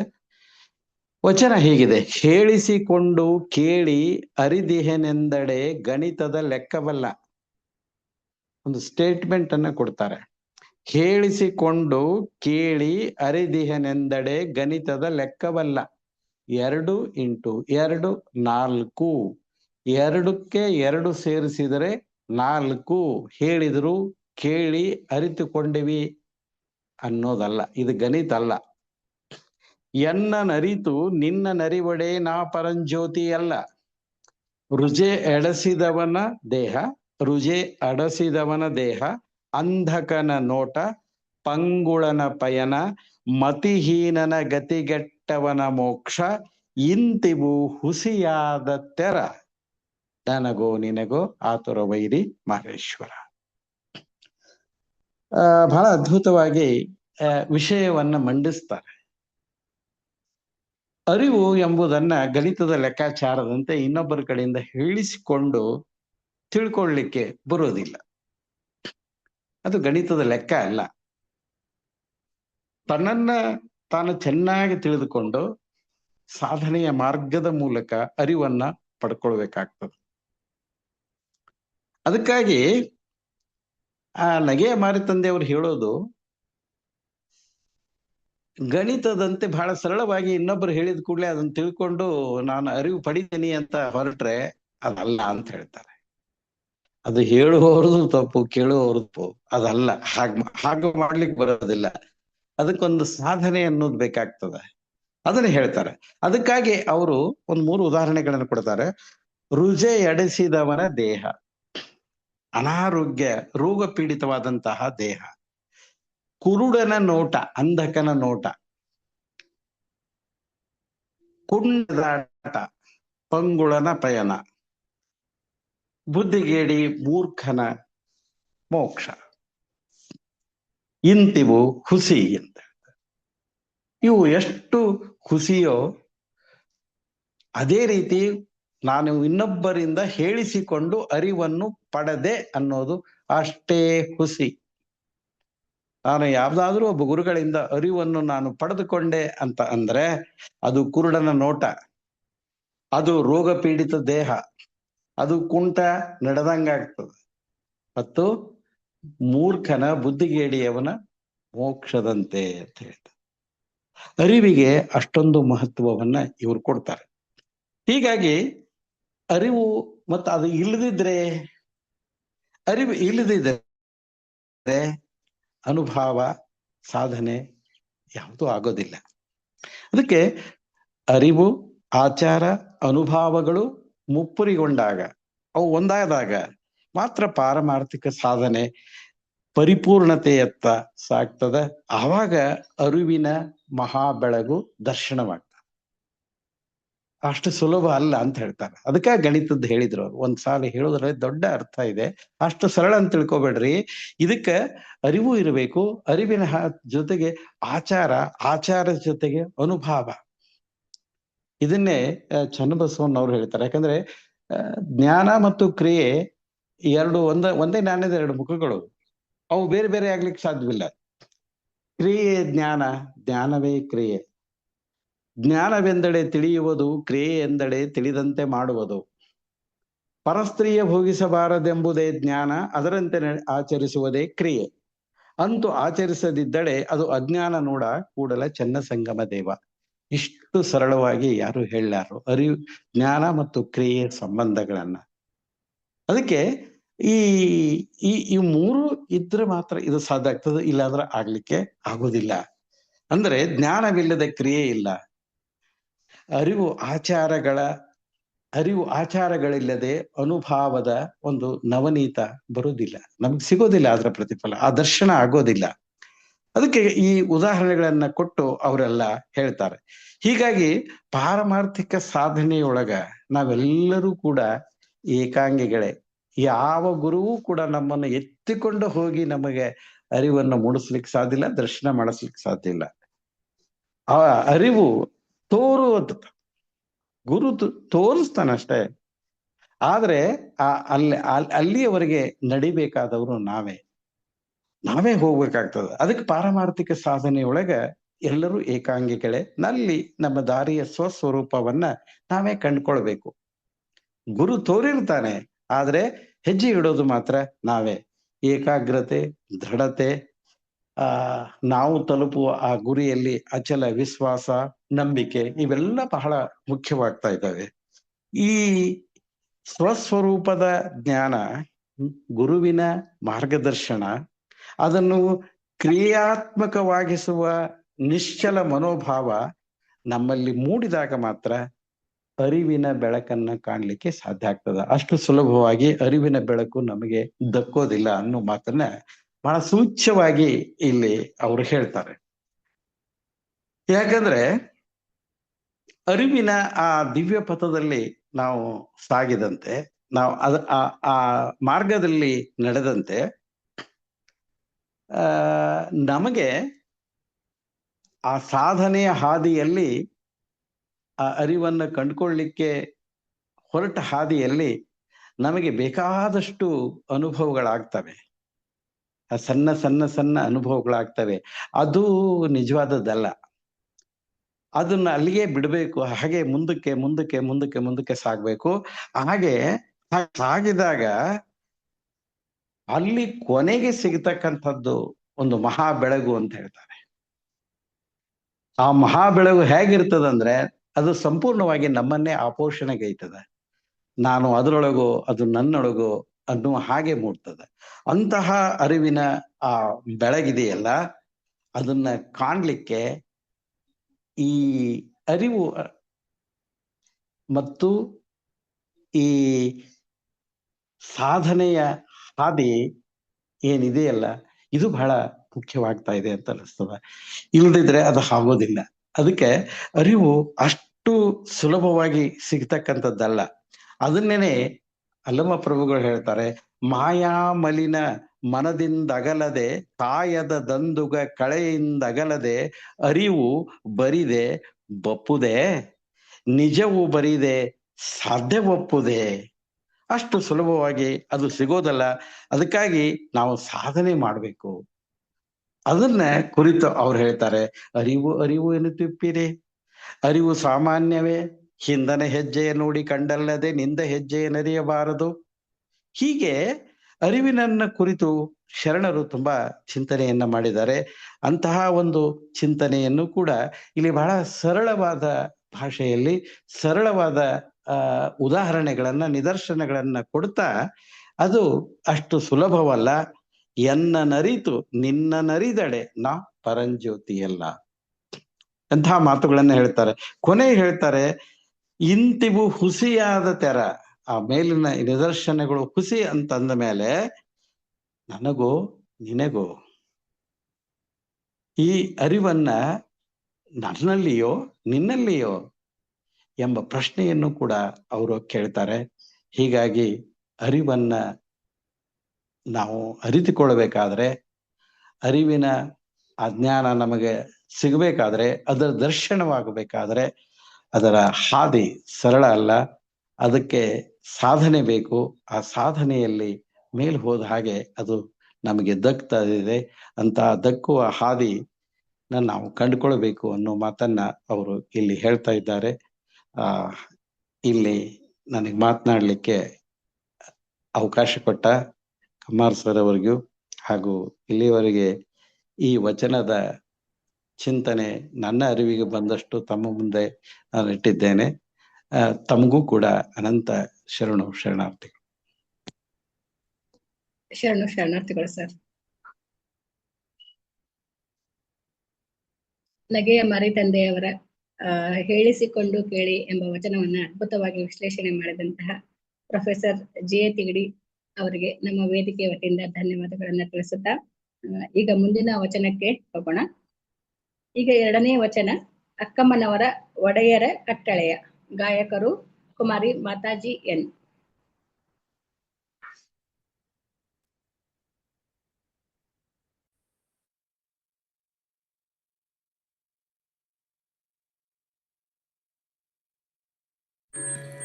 ಎಲ್ಲರಿಗೂ ನಮಸ್ಕಾರ. ನನ್ನ ಹೆಸರು ಎನ್ ಮಾತಾಜಿ. ವಚನಕಾರರ ಹೆಸರು ಅಕ್ಕಮ್ಮನವರು. ವಚನ ಒಡೆಯರ ಕಟ್ಟಳೆಯ ಮಾಡಿಕೊಂಡು ಹಾಡುವ ತನಕ. ವಚನದ ರಾಗ ಸಂಯೋಜನೆ ನಮ್ಮ ಗುರುಗಳಾದ ಡಾಕ್ಟರ್ ತಿಮ್ಮಣ್ಣ ಭೀಮರಾಯ್ ಸರ್ ಅವರು. ನನಗೆ ಹಾರ್ಮೋನಿಯಂ ಸಾಥಿಯಾಗಿ ಸಹೋದರ ದುರ್ಗೇಶಣ್ಣನವರು ಹಾಗೂ ನನಗೆ ಸಬಲ ಸಾಥಿಯಾಗಿ ನಮ್ಮ ಗುರುಗಳು ಹನುಮಂತಪ್ಪ ಸರ್ ಅವರು ಹಾಗೂ ನನಗೆ ತಾಳ ಸಾಥಿಯಾಗಿ ಸಹೋದರ ಹರೀಶಣ್ಣನವರು. ರಾಗ, ಈ ವಚನದ ರಾಗ ಮಾಲ್ಕೌನ್ಸ್, ತಾಳ ಭಜನೆ.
ಸುಂದರವಾದ ಪ್ರಸ್ತುತಿ. ರಾಗ್ ಮಾಲ್ಕವ್ಸ್ ಅಂದ್ಕೊಳ್ಳೆ ನಮ್ಮ ನೆನಪಾಗೋದು ಮಾನವ ಮೂಳೆ ಮಾಂಸದ ತಡಿಕೆ ಅಂತಕ್ಕಂಥ ಅಜರಾಮರವಾದಂತಹ ಒಂದು ಹಾಡು.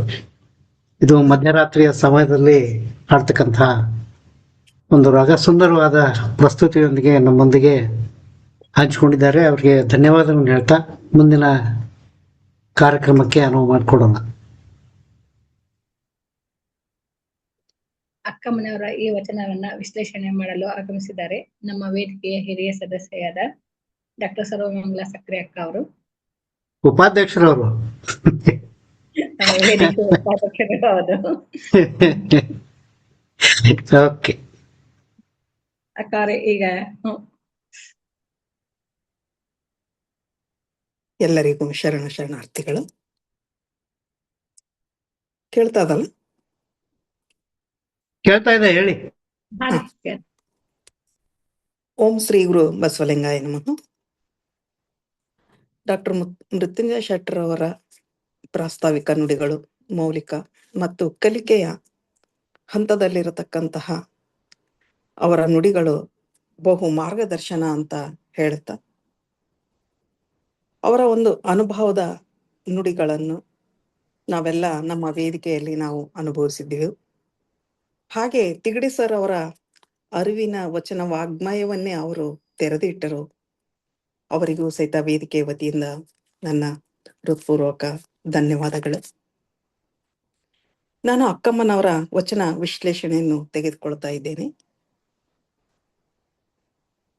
ಒಡೆಯರ ಕಟ್ಟಳೆಯ ಮಾಡಿಕೊಂಡು ಆಡುವ ತನಕ ಅಂಗಳ ಬಾಗಿಲಲ್ಲಿ ಗುಡಿಗೂರಿ ಎನ್ನಬಹುದೇ, ಒಡೆಯರಂತೆ ಮನೆಗೊಡೆಯನಂತೆ ಗಡಿ ತಡಿಯಲ್ಲಿ ಕಾಯಲುಂಟೆ, ಅದು ತುಡುಗುಣಿಕಾರರ ನೇಮ, ಒಡೆಯರೆತ್ತ ನಾವಿತ್ತ ಗಡಿಗೆಯ ತುಪ್ಪ ಹೆಡಿಗೆಯ ಮೃಷ್ಟಾನ್ನ, ತುಡುಗುಣಿಯಂತೆ ತಿಂಬವಂಗೆ ಮತ್ತೊಡೆಯರ ಕಟ್ಟಳೆಯೇ, ಇಂತಿ ಕೆಡುಕರ ಕಂಡು ಅಂಜಿದೆಯಲ್ಲ, ಆಚಾರವೇ ಪ್ರಾಣವಾದ ರಾಮೇಶ್ವರ ಲಿಂಗ.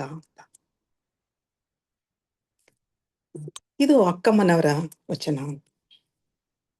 ಶರಣೆ ಅಕ್ಕಮ್ಮ ಯಾದಗಿರಿ ಜಿಲ್ಲೆಯ ಏಲೇರಿ ಗ್ರಾಮ ಅಂತಂದು ಎಲ್ಲ ವಿದ್ವಾಂಸರು ಅಭಿಪ್ರಾಯಪಟ್ಟಿದ್ದಾರೆ.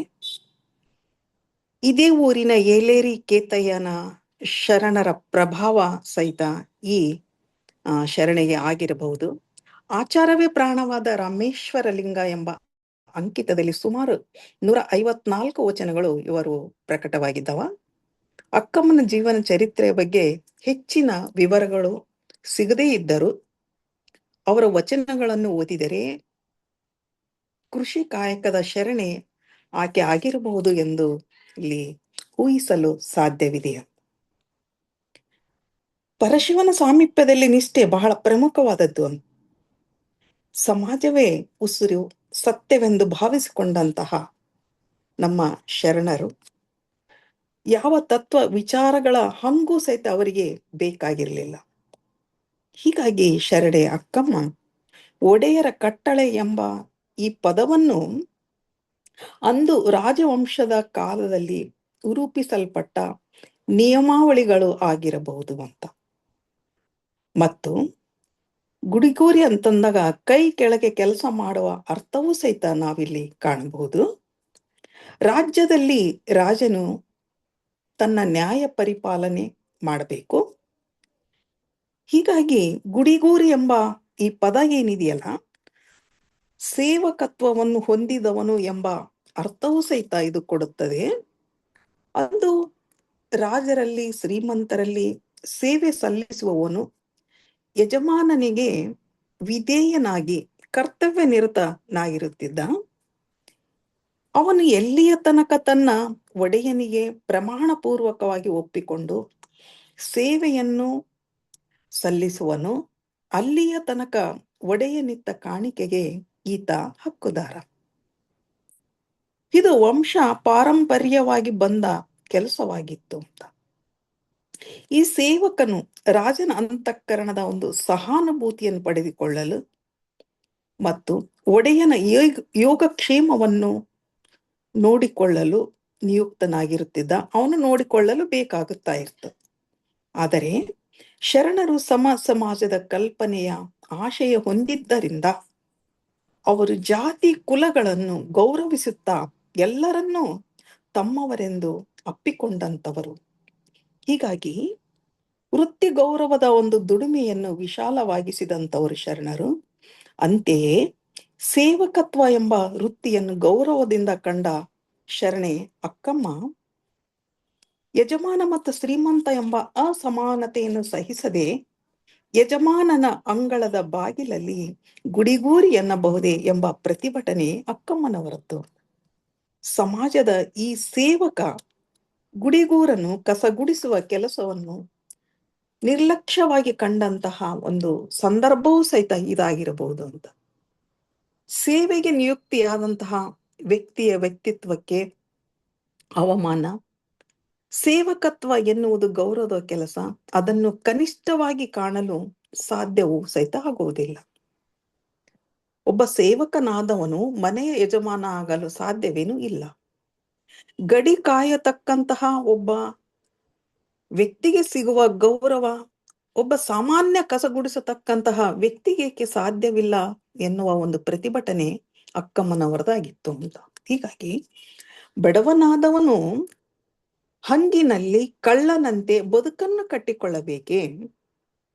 ಇದು ಪ್ರಗತಿ ಮತ್ತು ಪ್ರಜಾಪ್ರಭುತ್ವದ ಒಂದು ಧ್ಯೇಯವಾಗಿರತಕ್ಕಂಥ ನಮ್ಮ ಸಮಾಜದಲ್ಲಿ ಸೇವಕನ ಆತ್ಮವಿಶ್ವಾಸವನ್ನು ಹೆಚ್ಚಿಸಿ ಅವನನ್ನು ನಮ್ಮ ಸಮಾಜ ಗೌರವಿಸಬೇಕೆಂಬ ಧೋರಣೆ ಈ ವಚನದಲ್ಲಿ ಕಾಣಬಹುದು. ಬಡತನ ಅನ್ನೋದೇನಿದೆಯಲ್ಲ, ಒಂದು ಸಾಮಾನ್ಯ ಜ್ಞಾನದ ಕೊರತೆ ಇರುವವರನ್ನು ಸಮಾಜ ಸದಾ ನಿರ್ಲಕ್ಷ್ಯ ಮಾಡಿದೆ. ಕನಿಷ್ಠ ಗೌರವ ಸಾಮಾನ್ಯ ಮನುಷ್ಯನಿಗೂ ಸಿಗಬೇಕು. ಆತ ಪಡೆಯತಕ್ಕಂತ ಉದ್ಯೋಗವೇನಿದೆಯಲ್ಲ, ಅದು ಹಣದಿಂದ ಅಲ್ಲ, ಅವನು ಮಾಡುವ ಕೆಲಸದಿಂದ. ಎಲ್ಲಾ ಕೆಲಸಗಳು ಪವಿತ್ರ. ಈ ಅಸಮಾನತೆ ಹೋಗಬೇಕು. ಸಮಾಜದಲ್ಲಿ ಕೆಟ್ಟ ಚಟುವಟಿಕೆಗಳು ಕಡಿಮೆಯಾಗಿ ಶರಣರ ಮಾನವೀಯ ಮೌಲ್ಯಗಳನ್ನು ವೃದ್ಧಿಸಿಕೊಳ್ಳಬೇಕು, ವೃದ್ಧಿಯಾಗಬೇಕು ಅನ್ನೋತಕ್ಕಂತ ಒಂದು ಹಠ ಶರಣೆ ಅಕ್ಕಮ್ಮನವರದು ಅಂತ.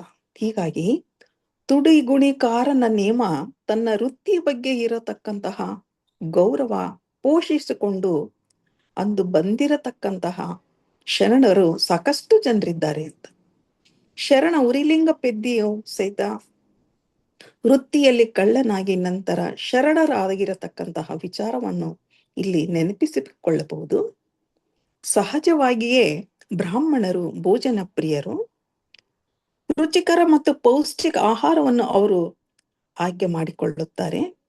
ಅಂದು ದೇಶದಲ್ಲಿ ಬಡವರಿಗೆ ಕೆಲವೇ ಸೀಮಿತ ಆಹಾರ, ಅಂದರೆ ಮುದ್ದೆ, ಸೊಪ್ಪು, ಸಾರು, ರೊಟ್ಟಿ, ಗಂಜಿ ಇಷ್ಟಕ್ಕೆ ಸೀಮಿತವಾಗಿತ್ತು. ಆದರೆ ಸಮಾಜ ಶುದ್ಧತೆಯ ಜೊತೆಗೆ ವ್ಯಕ್ತಿಯ ಮಾನಾಪಮಾನಗಳನ್ನು ಸಹಿತ ಗೌರವಿಸಬೇಕಾಗಿತ್ತು.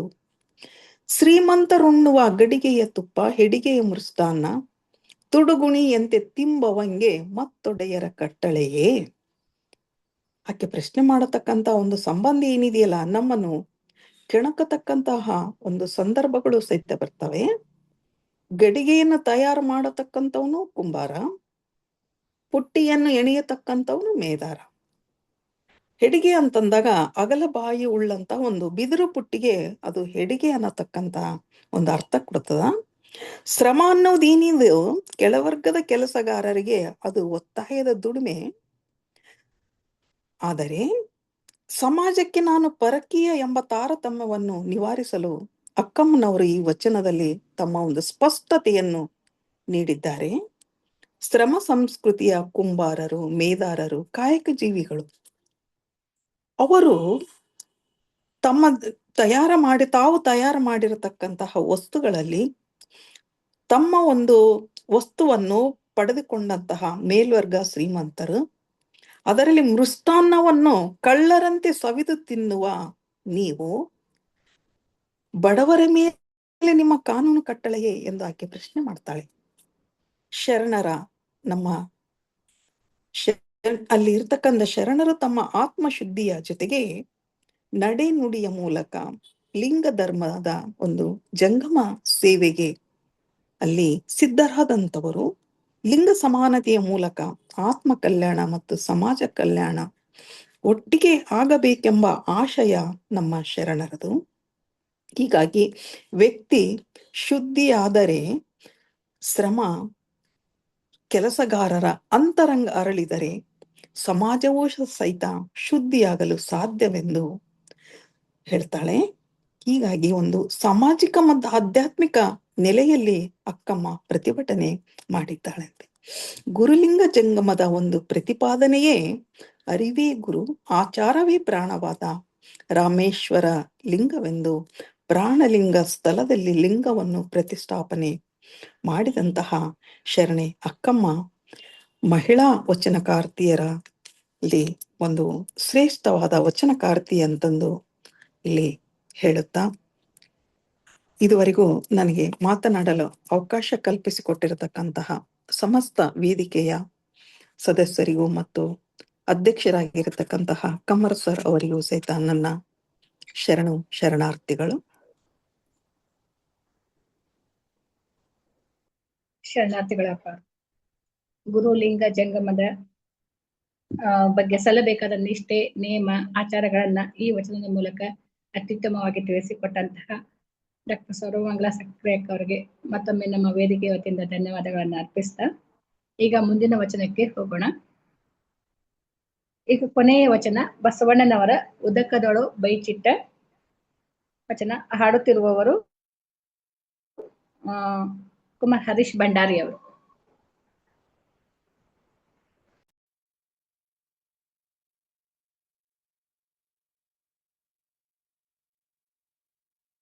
ಎಲ್ಲರಿಗೂ ನಮಸ್ತೆ. ನನ್ನ ಹೆಸರು ಹರೀಶ್ ಭಂಡಾರಿ. ನನ್ನ ಒಂದು ವಚನ ಗಾಯನ ಪ್ರಸ್ತುತಿ ಬಸವಣ್ಣನವರದ್ದು. ವಚನ ಉದಕದೊಳಗೆ ಬಚ್ಚಿಟ್ಟ ಬಯಕೆಯ ಕಿಚ್ಚಿನಂತಿದ್ದಿತ್ತು ಎನ್ನುವಂಥದ್ದು. ಇದರ ಒಂದು ರಾಗ ಸಂಯೋಜನೆ ನಮ್ಮ ಗುರುಗಳಾದಂಥ ಡಾಕ್ಟರ್ ತಿಮ್ಮಣ್ಣ ಭೀಮರಾಯ್ ಸರ್ ಅವರದ್ದು. ನನಗೆ ಹಾರ್ಮೋನಿಯಂ ಸಾಥಿಯಲ್ಲಿ ಸಹೋದರ ವಿನಯ್ ಪ್ರಸಾದ್ ಅಣ್ಣ, ಹಾಗೆ ತಬಲಾದಲ್ಲಿ ನಮ್ಮ ಗುರುಗಳಾದಂಥ ದೊಡ್ಡಬಸಪ್ಪ ಸರ್. ಈ ಒಂದು ವಚನದ ರಾಗ ಮಲೆಯ ಮಾರುತ, ತಾಳ ದಾದರ.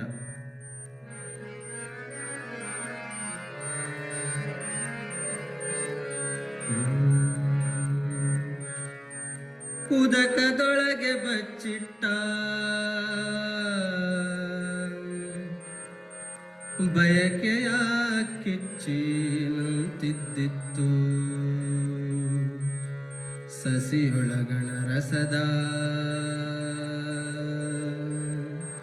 ರುಚಿಯಂತಿದ್ದಿತ್ತು. ಉದಕದೊಳಗೆ ಬಚ್ಚಿಟ್ಟ ಬಯಕೆಯ ಕಿಚ್ಚಿನಂತಿದ್ದಿತ್ತು, ಉದಕದೊಳಗೆ ಬಚ್ಚಿಟ್ಟ ಬಯಕೆಯ ಕಿಚ್ಚಿನಂತಿದ್ದಿತ್ತು, ಸಸಿಯೊಳಗಣ ರಸದ ರುಚಿಯಂತಿದ್ದಿತ್ತು, ಸಸಿಯೊಳಗಣ ರಸದ ರುಚಿಯಂತಿದ್ದಿತ್ತು. ಉದಕದೊಳಗೆ ಬಚ್ಚಿಟ್ಟ ಬಯಕೆಯ ಕಿಚ್ಚಿನಂತಿದ್ದಿತ್ತು, ಉದಕದೊಳಗೆ ಬಚ್ಚಿಟ್ಟ ಬಯಕೆಯ ಕಿಚ್ಚಿನಂತಿದ್ದಿತ್ತು.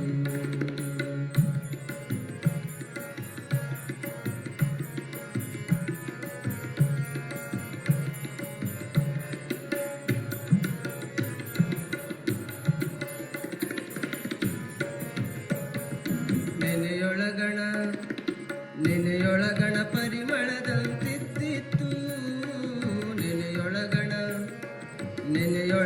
ಪರಿಮಳದಂತಿದ್ದಿತ್ತು. ಕೂಡಲ ಸಂಗಮ ದೇವ ದೇವ ದೇವ, ಕೂಡಲ ಸಂಗಮ ದೇವ, ಕೂಡಲ ಸಂಗಮ ದೇವ, ಕೂಡಲ ಸಂಗಮ ದೇವ. ಕನ್ನೆಯ ಸ್ನೇಹದಂತಿದ್ದಿತ್ತು, ಕನ್ನೆಯ ಸ್ನೇಹದಂತಿದ್ದಿತ್ತು. ಉದಕದೊಳಗೆ ಬಚ್ಚಿಟ್ಟ ಬಯಕೆಯ ಕಿಚ್ಚಿನಂತಿದ್ದಿತ್ತು, ಉದಕದೊಳಗೆ ಬಚ್ಚಿಟ್ಟ ಬಯಕೆಯ ಕಿಚ್ಚಿನಂತಿದ್ದಿತ್ತು.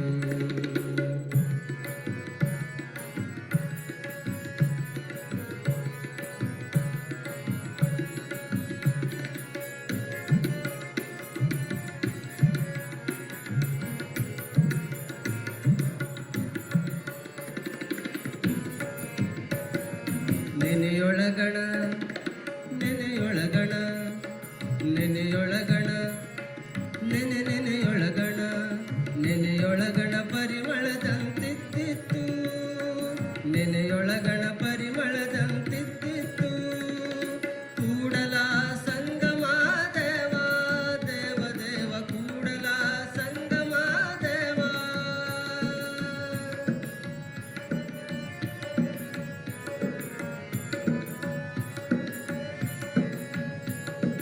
ಕೂಡಲ ಸಂಗಮ ದೇವ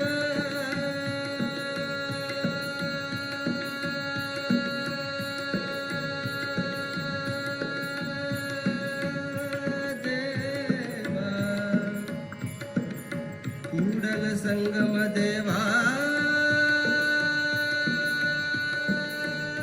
ದೇವ ಕೂಡಲ ಸಂಗಮ ದೇವ ಕೂಡಲ ಸಂಗಮ ದೇವ ದೇವ ದೇವ ಕೂಡಲ ಸಂಗಮ ದೇವ ಕೂಡಲ ಸಂಗಮ ದೇವ ಕೂಡಲ ಸಂಗಮ ದೇವ ಕನ್ನೆಯ ಸ್ನೇಹದಂತಿತ್ತು ಕನ್ನೆಯ ಸ್ನೇಹದಂತಿತ್ತು ಉದಕದೊಳಗೆ ಬಚ್ಚಿಟ್ಟ ಬಯಕೆಯ ಕಿಚ್ಚಿನಂತಿತ್ತು ಉದಕದೊಳಗೆ ಬಚ್ಚಿಟ್ಟ ಬಯಕೆಯ ಕಿಚ್ಚಿನಂತಿತ್ತು ಸಸಿಯೊಳಗಣ ರಸದ ರುಚಿಯಂತಿತ್ತು ಸಸಿಯೊಳಗಣ ರಸದ ರುಚಿಯಂತಿತ್ತು ಉದಕದೊಳಗೆ ಬಚ್ಚಿಟ್ಟ ಉದಕದೊಳಗೆ ಬಚ್ಚಿಟ್ಟ ಉದಕದೊಳಗೆ ಬಚ್ಚಿಟ್ಟ ಬಯಕೆಯ ಕಿಚ್ಚಿನಂತಿದ್ದಿತ್ತು ಶರಣ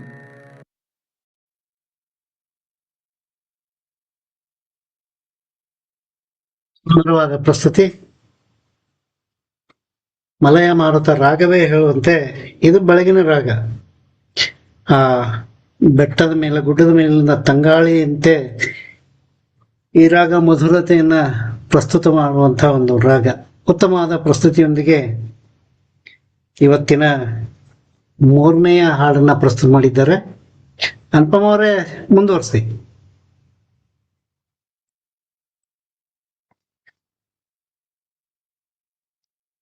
ಅನ್ಮ್ಯೂಟ್ ಮಾಡಿ.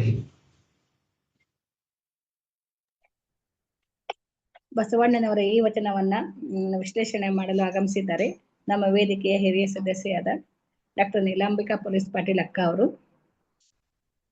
ಅದನ್ನ ನಾನೇ ಮಾಡ್ತೀನಿ. ಸರಿ, ಅವರು ಇದ್ದಾರೆ, ನಾನೇ ಮಾಡ್ತೀನಿ. ಓಕೆ, ಬಸವಣ್ಣನವರ ಈ ವಚನವನ್ನ ಮೊದಲು ನೋಡೋಣ. ಉದಕದೊಳಗೆ ಬೈಚಿಟ್ಟ ಬಯಕೆಯ ಕಿಚ್ಚಿನಂತಿತ್ತು, ಸಸಿಯೊಳಗಣ ರಸದ ರುಚಿಯಂತಿದ್ದಿತ್ತು, ನನೆಯೊಳಗಣ ಪರಿಮಳದಂತಿದ್ದಿತ್ತು, ಕೂಡಲ ಸಂಗಮ ದೇವ ಕನ್ಯೆಯ ಸ್ನೇಹದಂತಿದ್ದಿತ್ತು. ಬಸವಣ್ಣವರು ವಿಶ್ವ ಕಂಡಂಥ ಮಹಾನ್ ದಾರ್ಶನಿಕರು ಮತ್ತು ಮಹಾನ್ ಮಾನವತಾವಾದಿಗಳು. ಮಾನವ ಇಹಪರ ಎರಡನ್ನು ಹೇಗೆ ಸಾಧಿಸಿಕೊಳ್ಬೇಕೆಂಬುದನ್ನ ತಮ್ಮ ನಡೆ ಮತ್ತು ನುಡಿಯಿಂದ ತೋರಿಸ್ಕೊಟ್ಟಂಥವ್ರು ಬಸವಣ್ಣವರು. ಇವರು ಹುಟ್ಟಿದ್ದು ವಿಜಯಪುರ ಜಿಲ್ಲೆಯ ಬಾಗೇವಾಡಿ. ಸಾಧನಾ ಭೂಮಿಯು ಅದೇ ಜಿಲ್ಲೆಯ ಕೂಡಲ ಸಂಗಮ. ಕಾಯಕ ಭೂಮಿ ಮಾತ್ರ ಬೀದರ್ ಜಿಲ್ಲೆಯ ಬಸವ ಕಲ್ಯಾಣ. ತಂದೆ ಮಾದರಸ, ತಾಯಿ ಮಾದಲಾಂಬಿಕೆ, ಅಕ್ಕ ಶರಣೆ ಅಕ್ಕ ನಾಗಮ್ಮ, ಮಡದಿಯರು ಶರಣೆ ಗಂಗಾಂಬಿಕೆ ಮತ್ತು ಶರಣೆ ನೀಲಾಂಬಿಕೆ. ಮಗ ಬಾಲಸಂಗಣ್ಣ. ಅವರ ಕಾಯಕ ಕಲ್ಯಾಣದ ಕಳಚೂರಿ ವಂಶದ ರಾಜ ಬಿಜ್ಜಳನ ಆಸ್ಥಾನದಲ್ಲಿ ಕರ್ಣಿಕರಾಗಿ ಮುಂದೆ ಆ ರಾಜ್ಯದ ಪ್ರಧಾನಮಂತ್ರಿಗಳಾಗಿ ಕಲ್ಯಾಣ ರಾಜ್ಯವನ್ನ ನಿರ್ಮಾಣ ಮಾಡಿದಂಥವರು. ಅವರು ಲಿಂಗೈಕ್ಯರಾಗಿದ್ದು ಕೂಡಲ ಸಂಗಮದಲ್ಲಿ. ಇನ್ನು ಈ ವಚನದ ವಿಶ್ಲೇಷಣೆಯನ್ನು ನೋಡೋದಾದ್ರೆ, ಬಸವಣ್ಣನವರ ಈ ವಚನ ಭಕ್ತ ಸ್ಥಳದಲ್ಲಿನ ಪಿಂಡ ಸ್ಥಳದ ವಚನ. ಇದು ಪಿಂಡವೆಂದರೆ ದೇಹ, ತನು ಅಂತ ಅರ್ಥ. ಈ ಪ್ರಸಾದಕಾಯ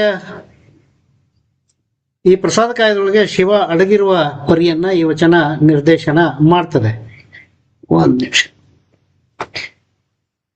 ಸ್ಥೂಲ ಸೂಕ್ಷ್ಮ ಕಾರಣ ಶರೀರಗಳಿಂದ ಕೂಡಿದ ಈ ತನುವಿನಲ್ಲಿ ಈ ತನುವಿನ ಮಹತ್ವ ಅತ್ಯಂತ ಶ್ರೇಷ್ಠವಾದದ್ದು ಮತ್ತು ಅಪಾರವಾದಂಥದ್ದು.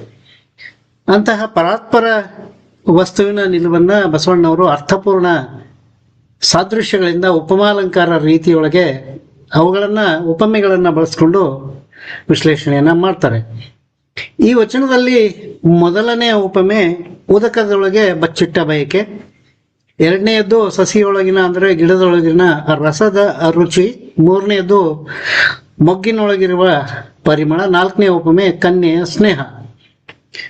ಮೊದಲನೆಯ ಉಪಮೆ ಉದಕದೊಳಗೆ ಬಚ್ಚಿಟ್ಟ ಬಯಕೆ ಕಿಚ್ಚಿನಂತಿತ್ತು. ಉದಕ ಅಂದ್ರೆ ನೀರು, ಅಂದ್ರೆ ನೀರಿನಲ್ಲಿ ಕೂಡ ಬೆಂಕಿ ಇದೆ, ಆದ್ರೆ ಅದು ಸೂಕ್ಷ್ಮ ರೂಪದಲ್ಲಿದ್ದು ಅವ್ಯಕ್ತ ರೂಪದಲ್ಲಿದೆ. ಇದರಲ್ಲಿರ್ತಕ್ಕಂಥ ಬೆಂಕಿ ನಮಗೆ ಕಾಣಿಸೋದಿಲ್ಲ, ಆದ್ರೆ ಅದರೊಳಗೆ ಬೆಂಕಿ ಇದೆ ಅಂತಕ್ಕಂಥದ್ದು ಕೂಡ ಅಷ್ಟೇ ಸತ್ಯ. ಆಧುನಿಕ ಕಾಲಘಟ್ಟದಲ್ಲಿ ನಾವು ನೋಡ್ತೇವೆ, ಕಣ್ಣಿಗೆ ಕಾಣುವ ಬೆಳಕಿನ ಮೂಲವಾದ ವಿದ್ಯುತ್ತನ್ನ ನೀರಿಂದ ತಯಾರಿಸ್ತಾ ಇದ್ದಾರೆ. ಆದರೆ ಬಚ್ಚಿಟ್ಟುಕೊಂಡ ಕಿಚ್ಚು ಆ ಜಲವನ್ನ ಸುಡೋದಿಲ್ಲ. ಹತ್ತಿ ಉರಿತಿರುವ ಬೆಂಕಿಯನ್ನ ಸುಡದೆ ಅದು ಬಿಡೋದಿಲ್ಲ. ಇದು ಉದಕದ ವೈಶಿಷ್ಟ್ಯ, ಅಂದ್ರೆ ನೀರಿನ ವೈಶಿಷ್ಟ್ಯ. ಹಾಗೆಯೇ ಈ ತನು ಸಹ ಜಲಬಿಂದುವಿನಿಂದ ನಿರ್ಮಾಣಗೊಂಡು ರಕ್ತ, ಮಾಂಸ, ಮೂಳೆ ಮುಂತಾದ ರೀತಿಯಿಂದ ಬೆಳೆದು ಬಂದು ನಂತರ ಚರ್ಮ ಕವಚವಾಗಿ ತನುವಾಗ್ತದೆ. ಇಂತಹ ತನುವಿನಲ್ಲಿ ಪರಶಿವ ಕಿಚ್ಚಿನ ರೂಪದೊಳಗೆ ಇರ್ತಾನೆ ಅಂತಕ್ಕಂಥದ್ದು ಮೊದಲನೆಯ ಸಾಲಿನ ಅರ್ಥ. ಇನ್ನ ಎರಡನೇ ಸಾಲು ಸಸಿಯೊಳಗಣ ರಸದ ರುಚಿ ಅಂತಿದ್ದಿತ್ತು.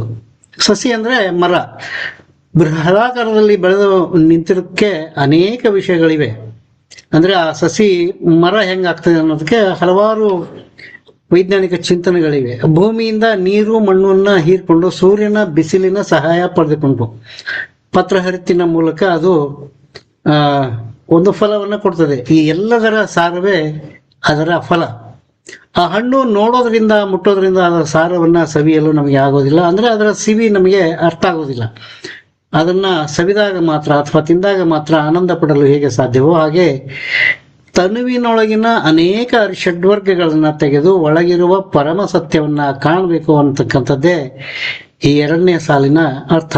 ಇನ್ನು ಮೂರನೇದು ನೆನೆಯೊಳಗಿನ ಪರಿಮಳದಂತೆ ಅಂತ. ಇದು ಹೂವು ಅರಳಿ ಪರಿಮಳ ಸೂಸುವ ಮೊದಲು ಮೊಗ್ಗಾಗಿರ್ತದೆ. ಅದೇ ನೆನೆ ಅಂದ್ರೇನೆ ಮೊಗ್ಗು. ಪರಿಮಳವು ಅದರೊಳಗೆ ಸೂಕ್ಷ್ಮ ರೂಪದಲ್ಲಿರ್ತದೆ. ಆ ಮೊಗ್ಗು ಅರಳೋ ತನಕ ಪರಿಮಳ ಪಡೆಯಲು ಸಾಧ್ಯವಿಲ್ಲೋ ಹಾಗೆ ಆ ಪಿಂಡ ಅರಿವಿನಿಂದ ಅರಳಬೇಕಾಗ್ಬೇಕಾಗ್ತದೆ. ಕೇವಲ ಜ್ಞಾನದಿಂದ ಇದು ಸಾಧ್ಯ ಅಂತಕ್ಕಂಥದ್ದು ಮೂರನೇ ಸಾಲಿನ ಈ ಒಂದು ಸಾಲಿನ ವಿವರಣೆ. ಜ್ಞಾನ ಕ್ರಿಯೆಯೊಳಗೆ ಅಳವಡಬೇಕು, ಆಗ ಮಾತ್ರ ಅರಿವು ಉಂಟಾಗಲು ಸಾಧ್ಯ ಅಂತಕ್ಕಂಥದ್ದು. ಅರಳಿ ಮಹಾನುಭಾವಿ ಆಗ್ಬೇಕು ಅಂತಕ್ಕಂಥದ್ದು ಈ ಸಾಲಿನ ಒಂದು ವಿವರಣೆ. ಇನ್ನ ಕೊನೆಯದಾಗಿ ಕನ್ಯೆಯ ಸ್ನೇಹದಂತಿದ್ದಿತ್ತು ಅಂತಕ್ಕಂಥದ್ದು. ಕನ್ಯೆಯ ಸ್ನೇಹ ಈ ಶಬ್ದ ಪುಂಜ ಅರ್ಥಪೂರ್ಣ ಶಬ್ದ ಪ್ರಯೋಗಕ್ಕೆ ಹಿಡಿದ ಕೈಗನ್ನಡಿ ಅಂತಾನೆ ಅನ್ಬೋದು. ಅವರು ನುಡಿದಂತೆ ನಡೆದು ಜಾಣರಾದವರು ಅಂತಕ್ಕಂಥದ್ದು. ಇಲ್ಲಿ ಕನ್ಯೆ ಎಂಬ ಶಬ್ದ ಪ್ರಯೋಗದಲ್ಲಿ ನಾವು ಇದನ್ನ ಕಾಣಬಹುದು. ಕನ್ಯೆ ಅಂದ್ರೆ ಮುಗ್ಧತೆಯ ಪ್ರತೀಕ, ನಿರ್ಮಲ, ನಿಷ್ಕಲ್ಮಶ, ನೀರಿನಂತೆ ತಿಳಿಯಾದವಳು ಅಂತಕ್ಕಂಥದ್ದನ್ನ ನಾವು ಕನ್ಯೆಗೆ ಹೋಲಿಸ್ತೀವಿ. ಪರಶಿವ ಒಲಿಯುವುದು ಇಂಥ ಗುಣಗಳಿಗೆ ಅಂತಕ್ಕಂಥದ್ದು ಈ ಸಾಲಿನ ಚಿಂತನೆ. ಆತ ನಾದಪ್ರಿಯ, ವೇದಪ್ರಿಯ ಅಲ್ಲದೇನೆ ಆತ ಭಕ್ತಿ ಪ್ರಿಯ. ಅಂತ ಮುಗ್ಧ ಭಕ್ತಿ ಆ ಕನ್ಯೆಯೊಳಗೆ ನಾವು ಕಾಣಬಹುದು ಅಂತಕ್ಕಂಥದ್ದು ಈ ಸಾಲಿನ ವಿವರಣೆ. ಹೀಗೆ ಈ ವಚನದಿಂದ ಅರಿಯಬಹುದಾದ ಅತಿ ಮುಖ್ಯ ಅಂಶ ಅಂದ್ರೆ ಪರಮಾತ್ಮ ಹೊರಗಡೆ ಎಲ್ಲೂ ಇಲ್ಲ, ಬಹಿರಂಗದಲ್ಲಿ ಎಲ್ಲೂ ಇಲ್ಲ. ಆತ ನಮ್ಮೊಳಗಡೆನೆ ಇದ್ದಾನೆ, ಅಂದ್ರೆ ಅಂತರಂಗದಲ್ಲಿ ಇದ್ದಾನೆ. ನಮ್ಮೊಳಗಿನ ಆ ದೈವಿ ಸ್ವರೂಪದ ಅರಿವು ಮತ್ತು ಇಷ್ಟಲಿಂಗ ಮಾತ್ರ ಕಾಣಬಹುದು ಅಂತಕ್ಕಂಥದ್ದು. ನಮ್ಮ ನಿಲುವು ಸ್ಪಷ್ಟವಾಗಿಸಿಕೊಂಡು ಏಕಚಿತ್ತದಿಂದ ದೃಢವಾದ ಮನಸ್ಸಿನಿಂದ ಪೂಜಿಸಿದರೆ ನಮ್ಮೊಳಗಿನ ಸೃಷ್ಟಿಕರ್ತ ಕಾಣೋದಲ್ಲದೆ ಅವನೇ ನಾವು ಆಗ್ಬಹುದು ಅಂತಕ್ಕಂಥದ್ದು ಈ ವಚನದ ಒಟ್ಟಾರೆ ಸಾರಾಂಶ. ಎಲ್ಲರಿಗೂ ಶರಣಾರ್ಥಿಗಳು.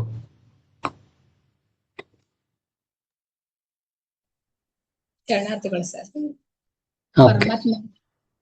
ಪರಮಾತ್ಮನ ಸ್ವರೂಪ ಮತ್ತು ಅರಿವನ್ನ ಸುಂದರವಾಗಿ ಉಪಮೆಗಳ ಮೂಲಕ ಆ, ತಿಳಿಸಿದಂತಹ ಈ ವಚನವನ್ನ ಅರ್ಥಪೂರ್ಣವಾಗಿ ವಿಶ್ಲೇಷಿಸಿದ ಡಾಕ್ಟರ್ ವಿಜಯಕುಮಾರ್ ಕಮ್ಮಾರ್ ಸರ್ಗೆ ಧನ್ಯವಾದಗಳು. ವಿಶ್ಲೇಷಣೆ ಅಕ್ಕ ಅವ್ರದ್ದು, ಬರೀ ನಾನು ಓದುಗ ಅಷ್ಟೇ. ನಿಲಾಂಬಿಕಾ ಅಕ್ಕ ಅವ್ರಿಗೂ ಕೂಡ ಧನ್ಯವಾದಗಳು. ಓಕೆ, ಈಗ ಕಾರ್ಯಕ್ರಮದ ಮುಂದಿನ ಭಾಗ ಈ ವಚನಗಳ ವಿಶ್ಲೇಷಣೆಗಳ ಬಗ್ಗೆ ಚರ್ಚೆಯ ಭಾಗ. ಇದನ್ನು ನಡೆಸಿಕೊಡ್ಬೇಕು ಡಾಕ್ಟರ್ ವಿಜಯಕುಮಾರ್ ಕಮ್ಮಾರ್ ಸರ್ ಅಲ್ಲಿ ಕೇಳ್ಕೊಳ್ತೀನಿ. ಓಕೆ. ಅರ್ಥಪೂರ್ಣವಾಗಿ ನಡೆದಂತಹ ಈ ವಚನ ಗಾಯನ ಮತ್ತು ವಿಶ್ಲೇಷಣೆ ಅಭಿಪ್ರಾಯ ಪಡೆಯುವಂತ ಒಂದು ಕಾಲ. ಮೊಟ್ಟ ಮೊದಲಾಗಿ ತಿಗಡಿ ಗುರುಗಳು ಮಾತನಾಡಬೇಕು sir. Tigadi sir. Okay, is busy ಅನ್ಸುತ್ತೆ. ನಂದಿ ಬಸವರಾಜ್ ಅಂತಕ್ಕಂಥವ್ರು ಜಾಯ್ನ್ ಆಗಿದ್ದಾರೆ, ಮಾತಾಡ್ಬೋದಾ sir?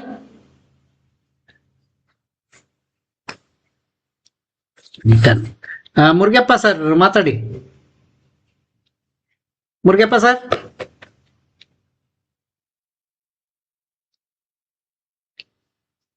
Is also absconding. Nandi Basavaraj. Shelavadi Math ಅವ್ರು ಮಾತಾಡ್ಬೋದಾ? ಶೆಲವಡಿ ಮಠ್. ಶರಣಾರ್ಥಿಗಳು ಸರ್. ಓಕೆ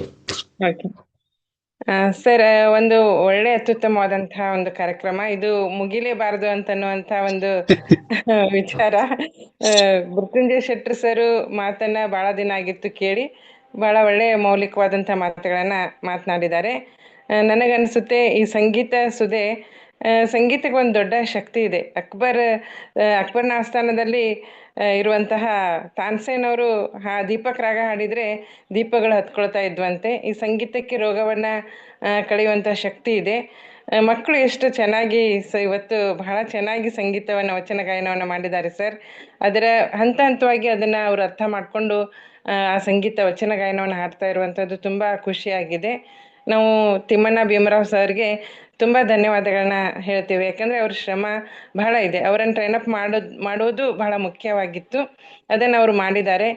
ಹಾಗಾಗಿ ಅವರಿಗೆ ಮತ್ತೆ ಅವರ ತಂಡಕ್ಕೆ, ಆ ಕಲಾವಿದರಿಗೆ ನಾವು ಅನಂತ ಧನ್ಯವಾದಗಳನ್ನ ನಮ್ಮ ವೇದಿಕೆ ಮೂಲಕ ಹೇಳ್ತಾ ಇದ್ದೇವೆ. ಅದ್ರ ಜೊತೆಗೆ ತಿಗಡಿ ಸರ್ ಅವರ ವಿಶ್ಲೇಷಣೆಗೆ ನಮ್ಮ ಮರು ವಿಶ್ಲೇಷಣೆ ಇಲ್ಲ. ಹಾಗೆ ಸಕ್ರಿ ಮೇಡಮ್ ಅವರು ಕೂಡ ಇವತ್ತು ಅತ್ಯದ್ಭುತವಾಗಿ ತುಂಬಾ ವಿಷಯಗಳನ್ನ ವಿಶ್ಲೇಷಣೆಯಲ್ಲಿ ಹಂಚ್ಕೊಂಡಿದ್ದಾರೆ. ಮತ್ತೆ ನೀಲಾಂಬಿಕೆ ಮೇಡಮ್ ಅವರ ಒಂದು ಧ್ವನಿ ಕೇಳಬೇಕಾಗಿತ್ತು, ಅದು ನಿಮ್ಮ ಮೂಲಕ ಇವತ್ತು ನಮಗೆ ದೊರೆತಿದೆ ಅವರ ಅನುಭವ. ಒಟ್ಟಾರೆಯಾಗಿ ಕಾರ್ಯಕ್ರಮ ತುಂಬಾ ಸುಂದರವಾಗಿದೆ ಸರ್. ಮರು ವಿಶ್ಲೇಷಣೆ ಮಾಡೋದಿಲ್ಲ. ಒಳ್ಳೆ ಕಾರ್ಯಕ್ರಮ ಇದು. ಮುಗಿಬಾರ್ದು ಅನ್ನುವಂಥದ್ದು, ಆದ್ರೆ ಇನ್ನೊಂದಿಷ್ಟು 2 ವಾರ ಮುಂದೆ ಹಾಕಿದ್ರು ಇನ್ನೂ ನಮ್ಗೆ ಒಳ್ಳೆಯದು ಅನ್ನುವಂಥ ಮಾತುಗಳನ್ನ ನಾ ಹೇಳೋದಕ್ಕೆ ಅಭಿಮಾನದಿಂದ ಇಷ್ಟಪಡ್ತಾ ಇದ್ದೇನೆ. ಇಷ್ಟು ಸಾಕು ಸರ್. ಶರಣಾರ್ಥಿಗಳು. ಶರಣಾರ್ಥಿಗಳು. ಓಕೆ. ಶಿವಪ್ರಕಾಶ್ ಸರ್ ಮಾತಾಡ್ಬೋದಾ? ಶಿವಪ್ರಕಾಶ್ ಸರ್. ಶರಣಾರ್ಥಿಗಳು ಸರ್. ಮತ್ತೆ ಹಿಂದಿನ 3 ವಾರಗಳಂತೆ ಇವತ್ತು ಕೂಡ ಬಹಳ ಒಳ್ಳೆಯ ರೀತಿಯಲ್ಲಿ ಈ ವಚನ ಗಾಯನ ಕಾರ್ಯಕ್ರಮ ಮೂಡಿ ಬಂದಿದೆ. ಮೊಟ್ಟ ಮೊದಲಾಗಿ ಡಾಕ್ಟರ್ ಮೃತ್ಯುಂಜಯ ಶೆಟ್ರ ಒಂದು ವಾಕ್ಯ ಏನಿದೆಯಲ್ಲ, ಆಧ್ಯಾತ್ಮಿಕ ಸಾಧನೆಯಲ್ಲಿ ಏಕಾಂಗಿಗಳು ನಾವು ಅನ್ನುವಂಥದ್ದು ಬಹಳ ದೊಡ್ಡದಾದಂತಹ ಅರ್ಥಗರ್ಭಿತವಾದಂಥ ಮಾತು. ಇವತ್ತು ನನಗೆ ರವೀಂದ್ರನಾಥ ಠಾಗೂರರ ಏಕ್ಲೇ ಚಲೋರೆ ಎನ್ನುವಂತ ಹಾಡು, ಎಕ್ಲಾ ಚಲೋರೆ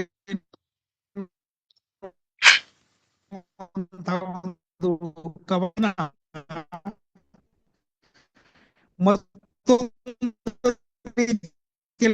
ಅರ್ಥೈಸಿಕೊಳ್ಳಲಿಕ್ಕೆ ಸಾಧ್ಯವಾಯಿತು. ತಾನೆ ಅವನು ಏಕಾಂಗಿಯಾಗಿ ಸಾಗಬೇಕಾದ.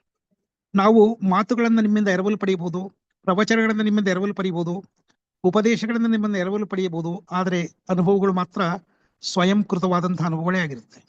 ಅನುಭವವನ್ನ ನಾವು ಯಾರಿಂದಲೂ ಕೂಡ ದೇಣಿಗೆ ಪಡೆಯೋಕ್ಕಾಗೋದಿಲ್ಲ. ನನ್ನ ಅನುಭವಗಳೇ. ನನಗೆ ದೊರೆತಂತಹ ಆಧ್ಯಾತ್ಮಿಕ ನಿಧಿ ನನ್ನದೇ, ಅದರಲ್ಲಿ ಯಾರಿಗೂ ಪಾಲಿಲ್ಲ. ಈ ಮಾತು ಬಹಳ ದೊಡ್ಡದಾದಂತಹ ಒಂದು ತಾತ್ವಿಕ ಚಿಂತನೆಗೆ ನಮ್ಮನ್ನ ಎಡೆ ಮಾಡಿಕೊಡುತ್ತೆ. ಜಗತ್ತಿನ ಎಲ್ಲ ದಾರ್ಶನಿಕರು, ಬಸವಣ್ಣನವರ ಆದಿಯಾಗಿ ಎಲ್ಲ ದಾರ್ಶನಿಕರು ಕೂಡ ಎನ್ನುವಂಥದ್ದು ಬಹಳ ವಿಶೇಷವಾದಂತಹ ಕುತೂಹಲವಾದಂತಹ ವಿಷಯ. ಒಂದು ಹೊತ್ತಿಗೆ 100,000 ಸಾವಿರಾರು ಲಕ್ಷಾಂತರ ಜನ ಹಿಂಬಾಲಕರು ಹೊಂದಿದ್ರು ಕೂಡ ನಮ್ಮ ಆಧ್ಯಾತ್ಮಿಕ ಸಾಧನೆಯ ಉತ್ತುಂಗವನ್ನು ತಲುಪುವಾಗ ನಾವು ಏಕಾಂಗಿಗಳಾಗಿ ಉಳಿತೇವೆ. ಇದು ಪ್ರಾಯಶಃ ಪಂಚಪಾಂಡವರ ಕೊನೆಯ ದಿನಗಳ ಯಾರನ್ನೂ ಕೂಡ ನೆನೆಸುತ್ತೆ. ಎಷ್ಟೇ ಹೋರಾಡಿದ್ರು ಕೂಡ, ಮಹಾಭಾರತದ ಕ್ಷೇತ್ರದಲ್ಲಿ ಎಷ್ಟೇ ಹೋರಾಡಿದ್ರು ಕೂಡ ಪಂಚಪಾಂಡವರು ಏಕಾಂಗಿಗಳಾಗಿಯೇ ತಾವನ್ನ ತ್ಯಾಗ ಮಾಡ್ತಾರೆ. ಏಕಾಂಗಿತನ ಅನ್ನುವಂಥದ್ದು ಆಧ್ಯಾತ್ಮ ಕ್ಷೇತ್ರದ ಎಂದು ಮರೆಯಲಾರದಂತಹ ಸತ್ಯ ಅನ್ನುವಂಥ ಮಾತು ನನ್ನ ಮನಸ್ಸಿಗೆ ಬಹಳ ಹೆಚ್ಚಾಗಿ ಹಿಡಿಸುತ್ತೆ. ಇನ್ನು ನಗೆಯ ಮಾರಿ ತಂದೆಯವರ ವಚನ ವಿಶ್ಲೇಷಣೆಗೆ ಹೋದ್ರೆ ಬಹಳ ಅದ್ಭುತವಾದ ವಚನವನ್ನ ಡಾಕ್ಟರ್ ತೆಗಡಿ ಸರ್ ಅವರು ವಿಶ್ಲೇಷಣೆ ಮಾಡಿದ್ದಾರೆ. ಆಧ್ಯಾತ್ಮಿಕದ ತಿರುಳನ್ನ ಅರಿಯುವುದು ಗಣಿತವನ್ನ ಅರಿತವಂತೆ 2 × 2 = 4 ಅಂತ ಹೇಳಿ ಗಣಿತವನ್ನ ಸುಲಭಗಳು ವಿವಾದಗಳು ಇರೋದಿಲ್ಲ. ನೀವು ಕಂಡುಕೊಂಡಂತ ಸತ್ಯ ನನ್ನ ಸತ್ಯವೂ ಆಗಿ ಜಗತ್ತಿನ ಸತ್ಯವಾಗಿ ಸ್ಥಿರವಾಗಿ ನಿಲ್ಲುತ್ತೆ. ಆದ್ರೆ ಆಧ್ಯಾತ್ಮಿಕ ತಿರುಳೇನಿದೆ ಅದು ನಾವು ತಿಳಿದುಕೊಂಡಂತೆ ಸುಲಭವಲ್ಲ. ನೀವು ಕಂಡಂತ ಸತ್ಯ ನಾನು ಕಂಡಂತಹ ಸತ್ಯದಿಂದ ಪರಿಪೂರ್ಣ ಬದಲಾಗಿರುವಂತಹ ಸಾಧ್ಯತೆಗಳಿದೆ. ನಾನು ಹುಡುಕುವಂತಹ ಶಿವ ನೀವು ಹುಡುಕುವಂತಹ ಶಿವನಾಗಿರುವಂತಹ ಸಾಧ್ಯತೆಗಳಿರೋದಿಲ್ಲ. ಹಾಗಾಗಿ ಇದು ಬಹಳ ರೋಚಕವಾದಂತಹ ಒಂದು ವಿಷಯವನ್ನ ನಮಗೆ ಮನದಟ್ಟು ಮಾಡಿಕೊಡುತ್ತೆ. ಹಾಗಾಗಿ ಆಧ್ಯಾತ್ಮಿಕವನ್ನು ನಾನು ಅರಿತೆ ಅಂತ ಯಾರಾದ್ರೂ ಸಾಧಕನ ಹೇಳಿದ್ರೆ ಅಲ್ಲಿಗೆ ಅವರ ಆಧ್ಯಾತ್ಮಿಕದ ಪಯಣದ ಕೊನೆ ಅಂತೇಳಿ ನಾನು ಭಾವಿಸ್ತೇನೆ. ಇನ್ನು ಡಾಕ್ಟರ್ ಸರ್ವಮಂಗಳ ಸಕ್ರಿಯವರು ನಿರ್ವಚಿಸಿದಂತಹ ವಚನದಲ್ಲಿ ನನಗೆ ಒಂದು ರೀತಿಯಾಗಿ ನಾನು ಇಲ್ಲಿ ಹೇಳಬೇಕೋ ಹೋಗ್ಬೇಕೋ ಗೊತ್ತಿಲ್ಲ, ನಿಜವಾದ ನಾನು ಪ್ಯೂರ್ ಜಂಜಿ ಅಂತ ಹೇಳ್ತೇನೆ. ಪ್ಯೂರ್ ಜಂಜಿಗಳ ಒಂದು ಭಾವೋತ್ಕರ್ಷದ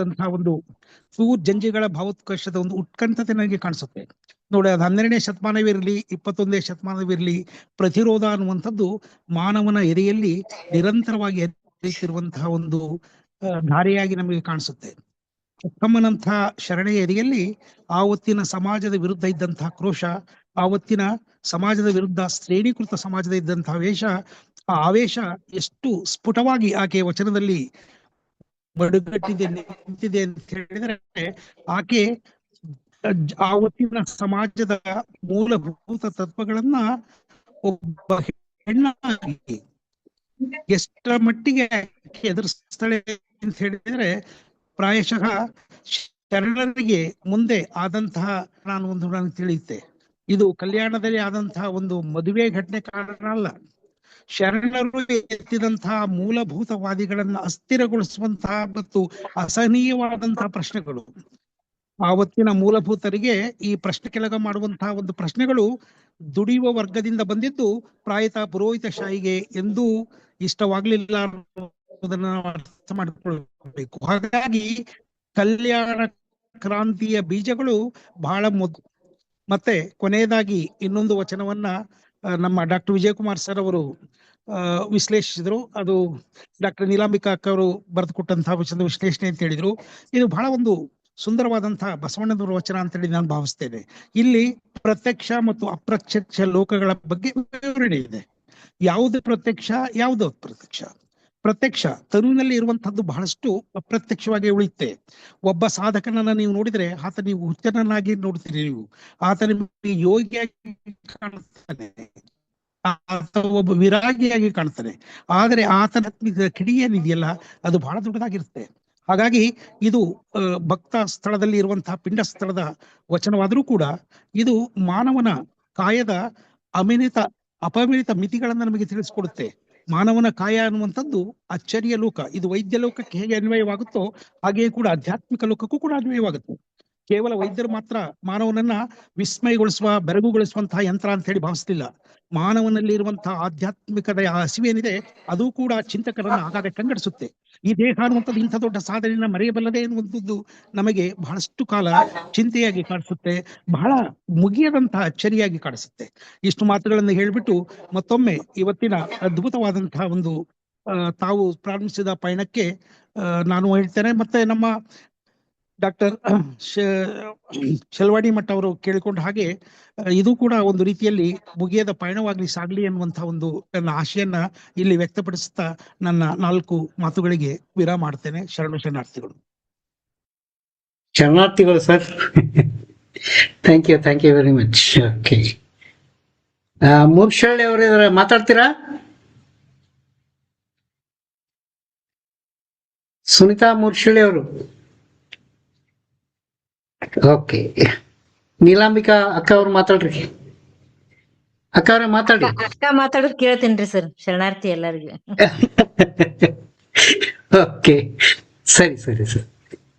ನೀಲಾಂಬಿಕಾ ಅಕ್ಕ ಅವ್ರು ಮಾತಾಡಿ. ಅಕ್ಕವ್ರೆ.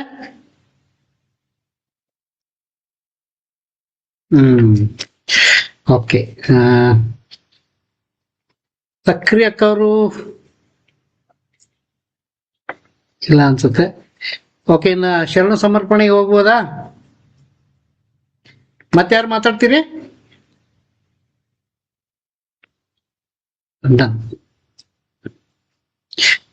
ಕಾರ್ಯಕ್ರಮದ ಕೊನೆಯ ಘಟ್ಟ ಶರಣ ಸಮರ್ಪಣೆ. ಒಂದು ಉತ್ತಮ ಕಾರ್ಯಕ್ರಮವನ್ನ ನಡೆಸಿಕೊಟ್ಟಂತ ಸಂಗೀತ ಮತ್ತು ನೃತ್ಯ ವಿಭಾಗದ ಕನ್ನಡ ವಿಶ್ವವಿದ್ಯಾಲಯ ಹಂಪಿಯ ಸಂಗೀತ ಮತ್ತು ನೃತ್ಯ ವಿಭಾಗದ ಎಲ್ಲ ವಿದ್ಯಾರ್ಥಿನಿಯರಿಗೆ ಹಾಗೂ ರಾಗ ಸಂಯೋಜನೆ ಮಾಡಿದಂಥ ಡಾಕ್ಟರ್ ತಿಮ್ಮಣ್ಣ ಭೀಮರಾಯ್ ಅವರಿಗೆ, ತಬಲಾ, ಹಾರ್ಮೋನಿಯಂ ಹಾಗೂ ತಾಳಗಳ ಜೋಡಿಯನ್ನು ನೀಡಿದಂಥ ಎಲ್ಲ ವಾದಕ ವಿದ್ವಾಂಸರುಗಳಿಗೂ ಈ ಮೂಲಕ ನಾವು ಕೃತಜ್ಞತೆಯನ್ನ ಅರ್ಪಿಸೋಣ. ಪ್ರಪ್ರಥಮವಾಗಿ ನಗೆಯ ಮಾರಿ ತಂದೆಗಳ ಒಂದು ವಚನದ ವಿಶ್ಲೇಷಣೆ, ಬಹಳ ಸುಂದರವಾದ ವಿಶ್ಲೇಷಣೆ, ಸರಳ ಚಿತ್ರಣ ಮತ್ತು ಉತ್ತಮವಾದಂತಹ ವಿಶ್ಲೇಷಣೆಯನ್ನ ಮಾಡಿದಂಥ ಪ್ರೊಫೆಸರ್ ಜಿ ಎ ತಿಗಡಿ ಅವರಿಗೆ ಧನ್ಯವಾದಗಳನ್ನು ಹೇಳ್ತಾ, ಈ ಗಾಯನವನ್ನ ಪ್ರಸ್ತುತ ಮಾಡಿದಂಥ ಕುಮಾರಿ ಕೆ ವಿಜಯಶಾಂತಿ ಅವರಿಗೆ ಧನ್ಯವಾದಗಳನ್ನ ಅರ್ಪಿಸೋಣ. ಪರಮಶ್ರೀ ರಾಗ ಅಂತ ಹೇಳಿದ್ರೆ ಆಕ್ಚುಲಿ ಇದು ಪರಮೇಶ್ವರಿ ರಾಗ ಅಂತಕ್ಕಂಥದ್ದು ಬೆಳಗಿನ ರಾಗ. ಇದನ್ನ 1960ರಲ್ಲಿ ಪಂಡಿತ್ ರವಿಶಂಕರ್ ಅವರು ಪರಮೇಶ್ವರಿ ರಾಗದಿಂದ ಸ್ವಲ್ಪ ವಿಮುಖರಾಗಿ ಪರಮೇಶ್ವರಿ ರಾಗವನ್ನ ಮಾಡಿದ್ರು ಅಂತ ನಮಗೆ ತಿಳಿದು ಬರ್ತದೆ. ನಾನು ಕಲಿಬೇಕಾದ್ರೆ ಈ ಪರಮೇಶ್ವರಿ ರಾಗದ ಬಗ್ಗೆ ಅಷ್ಟಾಗಿ ನನಗೆ ಪರಿಚಯ ಆಗಿರ್ಲಿಲ್ಲ. ತೀರಾ ಇತ್ತೀಚೆಗೆ ಈ ರಾಗದ ಬಗ್ಗೆ ನನಗೆ ಆಸಕ್ತಿ ಮೂಡಿತ್ತು. ಹಾಗಾಗಿ ಈ ರಾಗದ ಬಗ್ಗೆ ಡೀಟೇಲ್ಸ್ ಹೇಳಿದ್ರೆ ಸ್ವಲ್ಪ ಕಾಂಟ್ರವರ್ಸಿ ಆಗ್ಬೋದೇನೋ ಅಂತಕ್ಕಂಥ ಒಂದು ಸಂದೇಹದಿಂದ ಡೀಟೇಲ್ಸ್ಗೆ ಹೋಗೋದು ಬೇಡ ಅನ್ಸುತ್ತೆ. ಕೆ ವಿಜಯಶಾಂತಿ ಅವರಿಗೆ ಹಾಗೂ ಅವರಿಗೆ ಸಾಥ್ ನೀಡಿದಂಥ ಪಕ್ಕವಾದ್ಯದವರು ಕೂಡ ಧನ್ಯವಾದಗಳನ್ನ ಅರ್ಪಿಸ್ತಾ ಇದ್ದೀನಿ. ಇನ್ನ ಎರಡನೇ ವಚನ ಒಡೆಯರ ಕಟ್ಟಳೆ ಅಂತಕ್ಕಂಥದ್ದು. ವಚನ ಸಾಹಿತ್ಯವನ್ನ ಅಧ್ಯಯನ ಮಾಡದೇ ಇರೋರಿಗೆ ಥಟ್ಟನೆ ನೆನಪಾಗೋದು ಅಕ್ಕ ಮಹಾದೇವಿ ಅಂತ. ಅಕ್ಕ ಮಹಾದೇವಿ ಬಗ್ಗೆ ಡಿಫರೆನ್ಸ್ ಗೊತ್ತಾಗೋದಿಲ್ಲ. ಅಕ್ಕ ಮಹಾದೇವಿಯವರ ವಚನಾಂಕಿತ ಚನ್ನಮಲ್ಲಿಕಾರ್ಜುನ, ಅಕ್ಕಮ್ಮನವರ ವಚನಾಂಕಿತ ಆಚಾರವೇ ಪ್ರಾಣವಾದ ರಾಮೇಶ್ವರ ಲಿಂಗ ಅಂತ ಏಲೇರಿಯವರು, ಯಾದಗಿರಿ ಜಿಲ್ಲೆಯ ಏಲೇರು. ಇತ್ತೀಚೆಗೆ ನಮ್ಮ ವಚನ ಸಾಹಿತ್ಯ ಮಂದಾರ ಸಹಾಯ ಮಾಡ್ತಿರ್ತಕ್ಕಂಥ ಮಂಡ್ಯದ ಪ್ರೊಫೆಸರ್ ಒಬ್ಬರು ಅಕ್ಕಮ್ಮನವರ ವಚನಗಳ ಬಗ್ಗೆ ಸುದೀರ್ಘವಾಗಿ ಸಂಶೋಧನೆ ಮಾಡ್ತಾ PhD ಮಾಡ್ತಾ ಇದ್ದಾರೆ. ಅವರು ಏಲೇರಿಗೂ ಕೂಡ ಹೋಗಿ ಬಂದಿದ್ರು. ಬಹಳ ಅದ್ಭುತವಾದ ವಚನಗಳನ್ನ ಅಕ್ಕಮ್ಮನವ್ರು ಬರೆದಿದ್ದಾರೆ. ಅಕ್ಕ ಮಹಾದೇವಿಯ ನಂತರ ಅತ್ಯಂತ ಹೆಚ್ಚು ವಚನಗಳನ್ನ ಬರೆದವರು ಅಕ್ಕಮ್ಮನವರು. ಈ ವಚನವನ್ನ ಸುಂದರವಾಗಿ ಸರಳವಾಗಿ ವಿಶ್ಲೇಷಣೆಯನ್ನ ಮಾಡಿದರು ನಮ್ಮ ವಚನ ಸಾಹಿತ್ಯ ಮಂದಾರ ಫೌಂಡೇಶನ್ ವೇದಿಕೆಯ ಉಪಾಧ್ಯಕ್ಷರಾದಂಥ ಡಾಕ್ಟರ್ ಸರ್ವಮಂಗಳ ಸಕ್ರಿ ಅವರು ಉತ್ತಮವಾದಂತಹ ಒಂದು ವಿಶ್ಲೇಷಣೆಯನ್ನ ಮಂಡಿಸಿದರು. ಕುಮಾರಿ ಮಾತಾಜಿಯನ್ನವರು ಬಹಳ ಅದ್ಭುತವಾಗಿ ಸುಂದರವಾಗಿ ಈ ವಚನವನ್ನ ಪ್ರಸ್ತುತ ಮಾಡಿದ್ರು. ಈ ವಚನದ ರಾಗ ಮಾಲ್ಕಂಸ್, ಇದು ಪಂಚಸ್ವರದ ರಾಗ. ಇದು ಬಹಳ ಜನಜನಿತವಾದಂತಹ ಒಂದು ವಚನ. ರಾಗ್ ಮಾಲ್ಕಂಸ್ ಬಹಳಷ್ಟು ಕಡೆ ಇದನ್ನ ಪ್ರಾಚೀನ ಕಾಲದಿಂದಲೂ ಕೂಡ ನನಗನ್ಸಿದ 17ನೇ ಶತಮಾನದ ಅಮೀರ್ ಖುಸ್ರೋ ಏನು ಹಿಂದೂಸ್ತಾನಿ ಶಾಸ್ತ್ರೀಯ ಸಂಗೀತವನ್ನ ಪ್ರಸ್ತುತ ಮಾಡಿದ್ನಲ್ಲ, ಆವಾಗಿನಿಂದಲೂ ಕೂಡ ಈ ಮಾಲ್ಕಂಸ್ ರಾಗ ಹಾಡ್ತಾನೆ ಬಂದ್ರೆ ಬಹಳ ಜನಪ್ರಿಯವಾದಂತಹ ಒಂದು ರಾಗ ಇದು. ಈ ರಾಗದ ಒಂದು ವೈಶಿಷ್ಟ್ಯನೇ ಇದು ಮಧ್ಯರಾತ್ರಿಯಲ್ಲಿ ಹಾಡ್ತಕ್ಕಂಥ ಒಂದು ರಾಗ. ಯಾಕಂತಂದ್ರೆ ಈ ಶಿವತಾಂಡವ ನೃತ್ಯದ ಒಂದು ಆ ಹಾಡನ್ನ ಹಾಡಿದ್ಮೇಲೆ ಬಹಳಷ್ಟು ಆಯಾಸ ಆಗ್ತದೆ. ನಾನು ವಾರಣಾಸಿನಲ್ಲಿ ಇದ್ದಾಗ DAW ಅಲ್ಲಿ ಒಂದು 3-4 ಕಾರ್ಯಕ್ರಮದಲ್ಲಿ ಆ ಶಿವತಾಂಡವ ನೃತ್ಯದ ಒಂದು ಬ್ಯಾಲೆಯನ್ನ ನೋಡಿದ್ವಿ. ಆ ಬ್ಯಾಲೆಯನ್ನ ಮುಗಿದ್ಮೇಲೆ ಕಾರ್ಯಕ್ರಮದ ಕೊನೆಗೆ ಶಿವತಾಂಡವ ಸ್ತೋತ್ರವನ್ನು ಬರೆದಂಥವನು ರಾವಣ. ಜಟಾಟವೀಗಲ ಜ್ವಲ ಪ್ರವಾಹ ಪಾವಿತ ಸ್ಥಳೇ ಗಲೇವಲಂಬೆ ಲಂಬಿತಾಂ ಭುಜಂಗ ತುಂಗ ಮಾಲಿಕಾಂ ಡಮಡ್ ಡಮಡ್ ಡಮಡ್ ಡಮನ್ ನಿನಾದವಡ್ಡಮರ್ವಯಂ ಚಕಾರ ಚಂಡ ತಾಂಡವಂ ತನೋತು ನ ಶಿವಶ್ಯಂ. ನೀವು ಹಾಡು ಬಹಳ ಸುಪ್ರಸಿದ್ಧವಾದಂತ ಒಂದು ಶ್ಲೋಕ. ಈ ಶ್ಲೋಕದ ವೈಶಿಷ್ಟ್ಯತೆ ಏನಂದ್ರೆ ಇದರಲ್ಲಿ ಮೆಟಲರ್ಜಿಕಲ್ ಆಸ್ಪೆಕ್ಟ್ಸ್ ಇದೆ, ಬಹಳಷ್ಟು ಜನರಿಗೆ ಗೊತ್ತಿಲ್ಲ. ನ್ಯೂಕ್ಲಿಯರ್ ಫಿಸಿಕ್ಸ್ನ ನ್ಯೂಕ್ಲಿಯರ್ ಫ್ಯೂಷನ್ ಅನ್ನ ಒಳಗೊಂಡಿರ್ತಕ್ಕಂಥದ್ದು. ಇದಕ್ಕೆ ಕೌಂಟರ್ ಆಗಿ ರಾಮ ಕೂಡ ವಚನ, ಶಿವನ ಆರಾಧನೆ ಮಾಡ್ತಾ ವಚನವನ್ನು ಅವನು ಕೂಡ ಒಂದು ಶ್ಲೋಕವನ್ನು ಬಿಡ್ತಾನೆ. ಆ ವಚನ ಕೂಡ ಮಾಲ್ಕಂಸ್ ರಾಗದಲ್ಲಿ ಹಾಡ್ತಾರೆ. ಹಾಗಾಗಿ ಶಿವತಾಂಡವ ನೃತ್ಯದ ಆ ಒಂದು ಆಯಾಸವನ್ನ ಪರಿಹರಿಸಿಕೊಳ್ಳೋದಕ್ಕೋಸ್ಕರ ಈ ಮಾಲ್ಕಂಸ್ ರಾಗದಲ್ಲಿ ನಮಾಮಿ ಶಮೀಶಾನ ನಿರ್ವಾಣ ರೂಪಂ ವಿಭುಂ ವ್ಯಾಕಪಂ ಬ್ರಹ್ಮ ವೇದಾಂತ ಸ್ವರೂಪಂ ಅಂತಕ್ಕಂಥ ಹಾಡನ್ನ ಈ ಮಾಲ್ಕಂಸ್ ರಾಗದಲ್ಲಿ ಹಾಡ್ತಾರೆ. ಅಂದ್ರೆ ಯುದ್ಧದಲ್ಲಿ ಗೆದಿಬೇಕಂತ ರಾವಣ ಶಿವತಾಂಡವ ನೃತ್ಯವನ್ನ, ಶಿವತಾಂಡವ ಶ್ಲೋಕವನ್ನು ಬರೆದ್ರೆ ಅದೇ ಇದನ್ನ ಆ ಯುದ್ಧದಲ್ಲಿ ಗೆಲ್ಬೇಕಂತ ಶಿವನನ್ನ ಆಧರಿಸ್ತಾ ರಾಮ ಕೂಡ ಹೇಳ್ತಾನೆ. ಶಿವತಾಂಡವ ನೃತ್ಯದ ಆ ಒಂದು ಆಯಾಸವನ್ನ ಪರಿಹರಿಸಲಿಕ್ಕೆ ನಮಾಮಿ ಶವೀಶಾನ ನಿರ್ವಾಣ ರೂಪಂ ವಿಭುಂ ವ್ಯಾಪಕಂ ಬ್ರಹ್ಮ ವೇದ ಸ್ವರೂಪನ ಅಂತಕ್ಕಂಥದ್ದನ್ನ ಮಾಲ್ಕಂಸ್ ರಾಗದಲ್ಲಿ ಯಾವಾಗಲೂ ಹಾಡ್ತಾರೆ.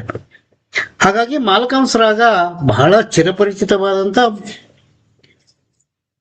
ಬಹಳ ಜನಿಜನಿತವಾದಂತ ಒಂದು ರಾಗ. ಈ ಮಾಲ್ಕಂಸ್ ರಾಗವನ್ನ ಕನ್ನಡ ಚಲನಚಿತ್ರಗಳಲ್ಲಿ ಬಹಳಷ್ಟು ಉಪಯೋಗ ಮಾಡ್ತಾರೆ. ಡಾಕ್ಟರ್ ರಾಜ್ಕುಮಾರ್ ಅವ್ರಿಗಂತೂ ಈ ಮಾಲ್ಕಂಸ್ ರಾಗದಲ್ಲಿ ಬಹಳ ಅಭಿರುಚಿ ಅವ್ರಿಗೆ. ಬಾನಿನ ಅಂಚಿಂದ ಬಂದೆ ಅಂತಕ್ಕಂಥ ಹಾಡು, ನಾನು ಆಗ್ಲೇ ಹೇಳ್ದಂಗೆ ಮಾನವ ಮೂಳೆ ಮಾಂಸದ ತಟಿಕೆ ಅಂತಕ್ಕಂಥದ್ದು ಈ ಮಾಲ್ಕಂಸ್ ರಾಗದಲ್ಲಿ ಬಹಳ ಪ್ರಬುದ್ಧವಾಗಿ ಮಾಲ್ಕಂಸ್ ರಾಗವನ್ನ ಪ್ರಸ್ತುತಪಡಿಸಿ ಒಡೆಯರ ಕಟ್ಟಳೆಯನ್ನ ಅಂತಕ್ಕಂಥ ವಚನವನ್ನ ಪ್ರಸ್ತುತ ಮಾಡಿದಂಥ ಕುಮಾರಿ ಮಾತಾಜಿಯನ್ನವರಿಗೆ ಈ ಮೂಲಕ ಧನ್ಯವಾದಗಳನ್ನ ಅರ್ಪಿಸ್ತಾ ಇದ್ದೀವಿ. ಇನ್ನು ಕೊನೆಯ ವಚನ ಉದಕದೊಳಗೆ ಬಚ್ಚಿಟ್ಟ ಬಯಕೆ ಅಂತಿತ್ತು. ಕುಮಾರ್ ಹರೀಶ್ ಭಂಡಾರಿ ಅವರು ಬಹಳ ಸುಂದರವಾಗಿ ಮಲಯ ಮಾರುತ ರಾಗವನ್ನ ಪ್ರಸ್ತುತ ಮಾಡಿದರು. ಬಹಳ ಡಿಫಿಕಲ್ಟ್ ಇದು ಮಲಯ ಮಾರುತ ರಾಗವನ್ನ ಹಾಡೋದು. ಯಾಕಂದ್ರೆ ಆ ಸುಮಧುರ ರಾಗ, ಸುಮಧುರ ಆ ಭಾವವನ್ನ ವ್ಯಕ್ತಪಡಿಸೋದಿದೆಯಲ್ಲ, ಬಹಳ ಕಷ್ಟದ ಕೆಲಸ. ಮಲಯ ಮಾರುತ ರಾಗ ಬೆಳಗಿನ ರಾಗ. ಅಂದ್ರೆ ನೀವು ಬೆಳಗ್ಗೆದ್ದು ಆ ಬೆಟ್ಟದ ಮೇಲೆ ಹೋದ್ರೆ, ಎಸ್ಪೆಷಲಿ ನೀವು ಊಟಿ, ಕೊಡೈಕೆನಾಲ್, ಆಮೇಲೆ ಕೊಡಚಾದ್ರಿ ಹತ್ರ ಹೋದ್ರೆ ಆ ತಂಪಾದ ಗಾಳಿಯ ಆ ಒಂದು ಆನಂದವನ್ನು ತೋರಿಸಲ್ಲ, ಆ ಆನಂದವನ್ನ ನೀಡ್ತಕ್ಕಂಥದ್ದು ಈ ಮಲಯ ಮಾರುತ ರಾಗ. ಕನ್ನಡದಲ್ಲಿ ಒಂದು ಸಿನಿಮಾವನ್ನೇ ಬಂದಿತ್ತು ಮಲಯ ಮಾರುತ ಅಂತಕ್ಕಂಥ, ವಿಷ್ಣುವರ್ಧನ್, ಮಾಧವಿ, ಆಮೇಲೆ ಸರಿತಾ ಅದರಲ್ಲಿ ನಾಯಕ ನಾಯಕಿಯರಿಗೆ ಪಾತ್ರವನ್ನ ನಿರ್ವಹಿಸಿದ್ರು. ಮಲಯ ಮಾರುತ ರಾಗ ಪಿಕ್ಚರ್ ಅನ್ನ ತೆಗೆಯುವಂತ ಆ ಸನ್ನಿವೇಶ ಏನಿತ್ತು, ಆ ಇಡೀ 2 ವರ್ಷಗಳ ಅವಧಿಯಲ್ಲಿ ಬಂದಂತ ಹಲವಾರು ಚಿತ್ರಗಳಲ್ಲಿ ಸಂಗೀತ ಪ್ರಧಾನ ಚಿತ್ರಗಳು ಬಹಳಷ್ಟಿದ್ವು. ಯಾಕಂದ್ರೆ ಶಂಕರಾಭರಣಂ ಅಂತಕ್ಕಂತಹ ಒಂದು ಪಿಕ್ಚರ್ ಸಿನಿಮಾ ಏನಿದೆ, ಇಡೀ ನಮ್ಮ ಭಾರತದಲ್ಲಿಯೇ ಅತ್ಯಂತ ಪ್ರಭಾವ ಬೀರದಂತ ಒಂದು ಚಿತ್ರ ಅದು ಶಂಕರಾಭರಣಂ ಅಂತ. ಬಹಳ ಅದ್ಭುತವಾದಂತ ಚಿತ್ರ. ಆ ಚಿತ್ರದ ಪ್ರಭಾವತೆಗೆ ಬಹಳಷ್ಟು ಸಂಗೀತ ಆಧಾರಿತ ಚಿತ್ರಗಳು ಬಂದು ಅದನ್ನ KSL ಸ್ವಾಮಿ ಅವರು ಅದನ್ನ ನಿರ್ದೇಶನ ಮಾಡ್ತಾರೆ. Very interesting. ಹಿಂದೂಸ್ತಾನಿ ಸಂಗೀತದ ರಾಗಗಳನ್ನ ತಮ್ಮ ಇಡೀ ಬದುಕಿನುದ್ದಕ್ಕೂ ಅಳವಡಿಸಿದಂತ ವಿಜಯ ಭಾಸ್ಕರ್ ಅವರು ಪ್ರಪ್ರಥಮವಾಗಿ ಇಲ್ಲಿ ಕರ್ನಾಟಕ ಸಂಗೀತದಲ್ಲಿ ಈ ಪಿಕ್ಚರ್ ಅನ್ನ ಸಂಗೀತ ನಿರ್ದೇಶನ ಮಾಡ್ತಾರೆ. ಅವರೇ ಒಂದು ಇಂಟರ್ವ್ಯೂನಲ್ಲಿ ಹೇಳಿದ್ದು ನನಗೆ ಬಹಳ ನೆನಪಿದೆ. KSL ಸ್ವಾಮಿ ಅವರು ಯಾಕೆ ನನಗೆ ಇದರಲ್ಲಿ ಆರಿಸ್ಕೊಂಡ್ರು ಗೊತ್ತಿಲ್ಲ, ಇದಕ್ಕೆ ಸೂಕ್ತವಾದಂತಹ ವ್ಯಕ್ತಿ ಇಳೆಯರಾಜ ಅವರಾಗಿದ್ರು. ಆದ್ರೂ ನನಗೆ ಇಂಥ ಒಂದು ಚಾಲೆಂಜ್ ಅನ್ನ ಕೊಟ್ಟರು. ಇದನ್ನ ನಿರ್ವಹಿಸೋದ್ರಲ್ಲಿ ನನ್ನ ಬಾಳಿನ ಅತ್ಯದ್ಭುತ ಕ್ಷಣಗಳು ಮಲಯ ಮಾರುತದ ಗೀತೆಗಳು ಅಂತಕ್ಕಂಥ ಮಾತನ್ನ ಮ್ಯೂಸಿಕ್ ಡೈರೆಕ್ಟರ್ ವಿಜಯ ಭಾಸ್ಕರ್ ಅವರು ಹೇಳಿದ್ದು ಇನ್ನ ಬಹಳ ಚೆನ್ನಾಗಿ ನೆನಪಿದೆ. ಹಾಗಾಗಿ ಮಲಯ ಮಾರುತ ಈ ರಾಗ ಬಹಳ ವೆರಿ ಇಂಟ್ರೆಸ್ಟಿಂಗ್ ರಾಗ, ಆದ್ರೆ ಹಾಡೋದು ಬಹಳ ಬಹಳ ಕಷ್ಟ. ಯಾಕೆಂದ್ರೆ ಆ ಸ್ವರಗಳನ್ನ ಬಳಸಿ ಆ ಮಧುರತೆಯನ್ನ ತರೋದಿದೆಲ್ಲ ಇಟ್ ಇಸ್ ವೆರಿ ಚಾಲೆಂಜಿಂಗ್. ಇಂಥ ಚಾಲೆಂಜಿಂಗ್ ರಾಗವನ್ನ ಹರೀಶ್ ಭಂಡಾರಿ ಅವರು ಇವತ್ತು ನಮ್ಮ ಎದುರಿಗೆ ಪ್ರಸ್ತುತ ಮಾಡಿದ್ದಾರೆ. ಅವರಿಗೆ ಧನ್ಯವಾದಗಳನ್ನ ಅರ್ಪಿಸ್ತಾ ಈ ವಚನವನ್ನ ವಿಶ್ಲೇಷಣೆ ಮಾಡಿದಂತ ನೀಲಾಂಬಿಕಾ ಅಕ್ಕ ಅವ್ರಿಗೂ ಕೂಡ ನಾವು ಧನ್ಯವಾದಗಳನ್ನ ಈ ಮೂಲಕ ಸಲ್ಲಿಸ್ತೇವೆ. ನಾವು ಈ ಕಾರ್ಯಕ್ರಮ ಮಾಡಬೇಕು ಅಂತ ಹೇಳಿದಾಗ ಡಾಕ್ಟರ್ ವೀರೇಶ್ ಬಡ್ಗೇರ್ ಅವರು ಈ ರಾಗ ಸಂಯೋಜನೆಯನ್ನ ಡಾಕ್ಟರ್ ತಮ್ಮಣ್ಣ ಭೀಮರಾಯ್ ಅವ್ರಿಗೆ ವಹಿಸ್ತಾರೆ. ಬಹಳಷ್ಟು ರಿಸರ್ಚ್ ಅನ್ನ ಮಾಡಿದಂತ ಡಾಕ್ಟರ್ ತಿಮ್ಮಣ್ಣ ಭೀಮರಾಯ್ ಅವರು ಎಲ್ಲ ಹಾಡುಗಳಿಗೆ ಅಪ್ರೋಪ್ರಿಯೇಟ್ ಆಗಿ ರಾಗಗಳನ್ನ ಸೆಲೆಕ್ಷನ್ ಮಾಡಿದ್ದಾರೆ. ಅವ್ರಿಗೂ ಕೂಡ ನಾವು ಹೃತ್ಪೂರ್ವಕವಾದಂತಹ ಧನ್ಯವಾದಗಳನ್ನ ಈ ಮೂಲಕ ನಾವು ಅರ್ಪಿಸ್ತಾ ಇದ್ದೀವಿ. ಹಾಗೇನೆ ಈ ಕಾರ್ಯಕ್ರಮವನ್ನ ರೂಪಿಸಿ ತಮ್ಮ ವಿದ್ಯಾರ್ಥಿಗಳನ್ನ ಅನುವು ಮಾಡಿಕೊಟ್ಟಂತಹ ಸಂಗೀತ ಮತ್ತು ನೃತ್ಯ ವಿಭಾಗದ ಮುಖ್ಯಸ್ಥರಾದಂತಹ ಡಾಕ್ಟರ್ ವೀರೇಶ್ ಬಡ್ಗೇರ್ ಅವ್ರಿಗೂ ಕೂಡ ಧನ್ಯವಾದಗಳನ್ನ ಅರ್ಪಿಸ್ತಾ ಇದ್ದೀವಿ. ವೀರೇಶ್ ಬಡ್ಗೇರ್ ಸ್ವತಃ ಸಂಗೀತಕಾರರು, ಪ್ರಬುದ್ಧ ಸಾಹಿತಿಗಳು ಕೂಡ. ಅವರು ಸ್ವತಃ ಹಾರ್ಮೋನಿಯಂ ಅನ್ನ ನುಡಿಸ್ತಾರೆ, ತಬಲಾ ವಾದನವನ್ನು ಕೂಡ ಮಾಡ್ತಾರೆ.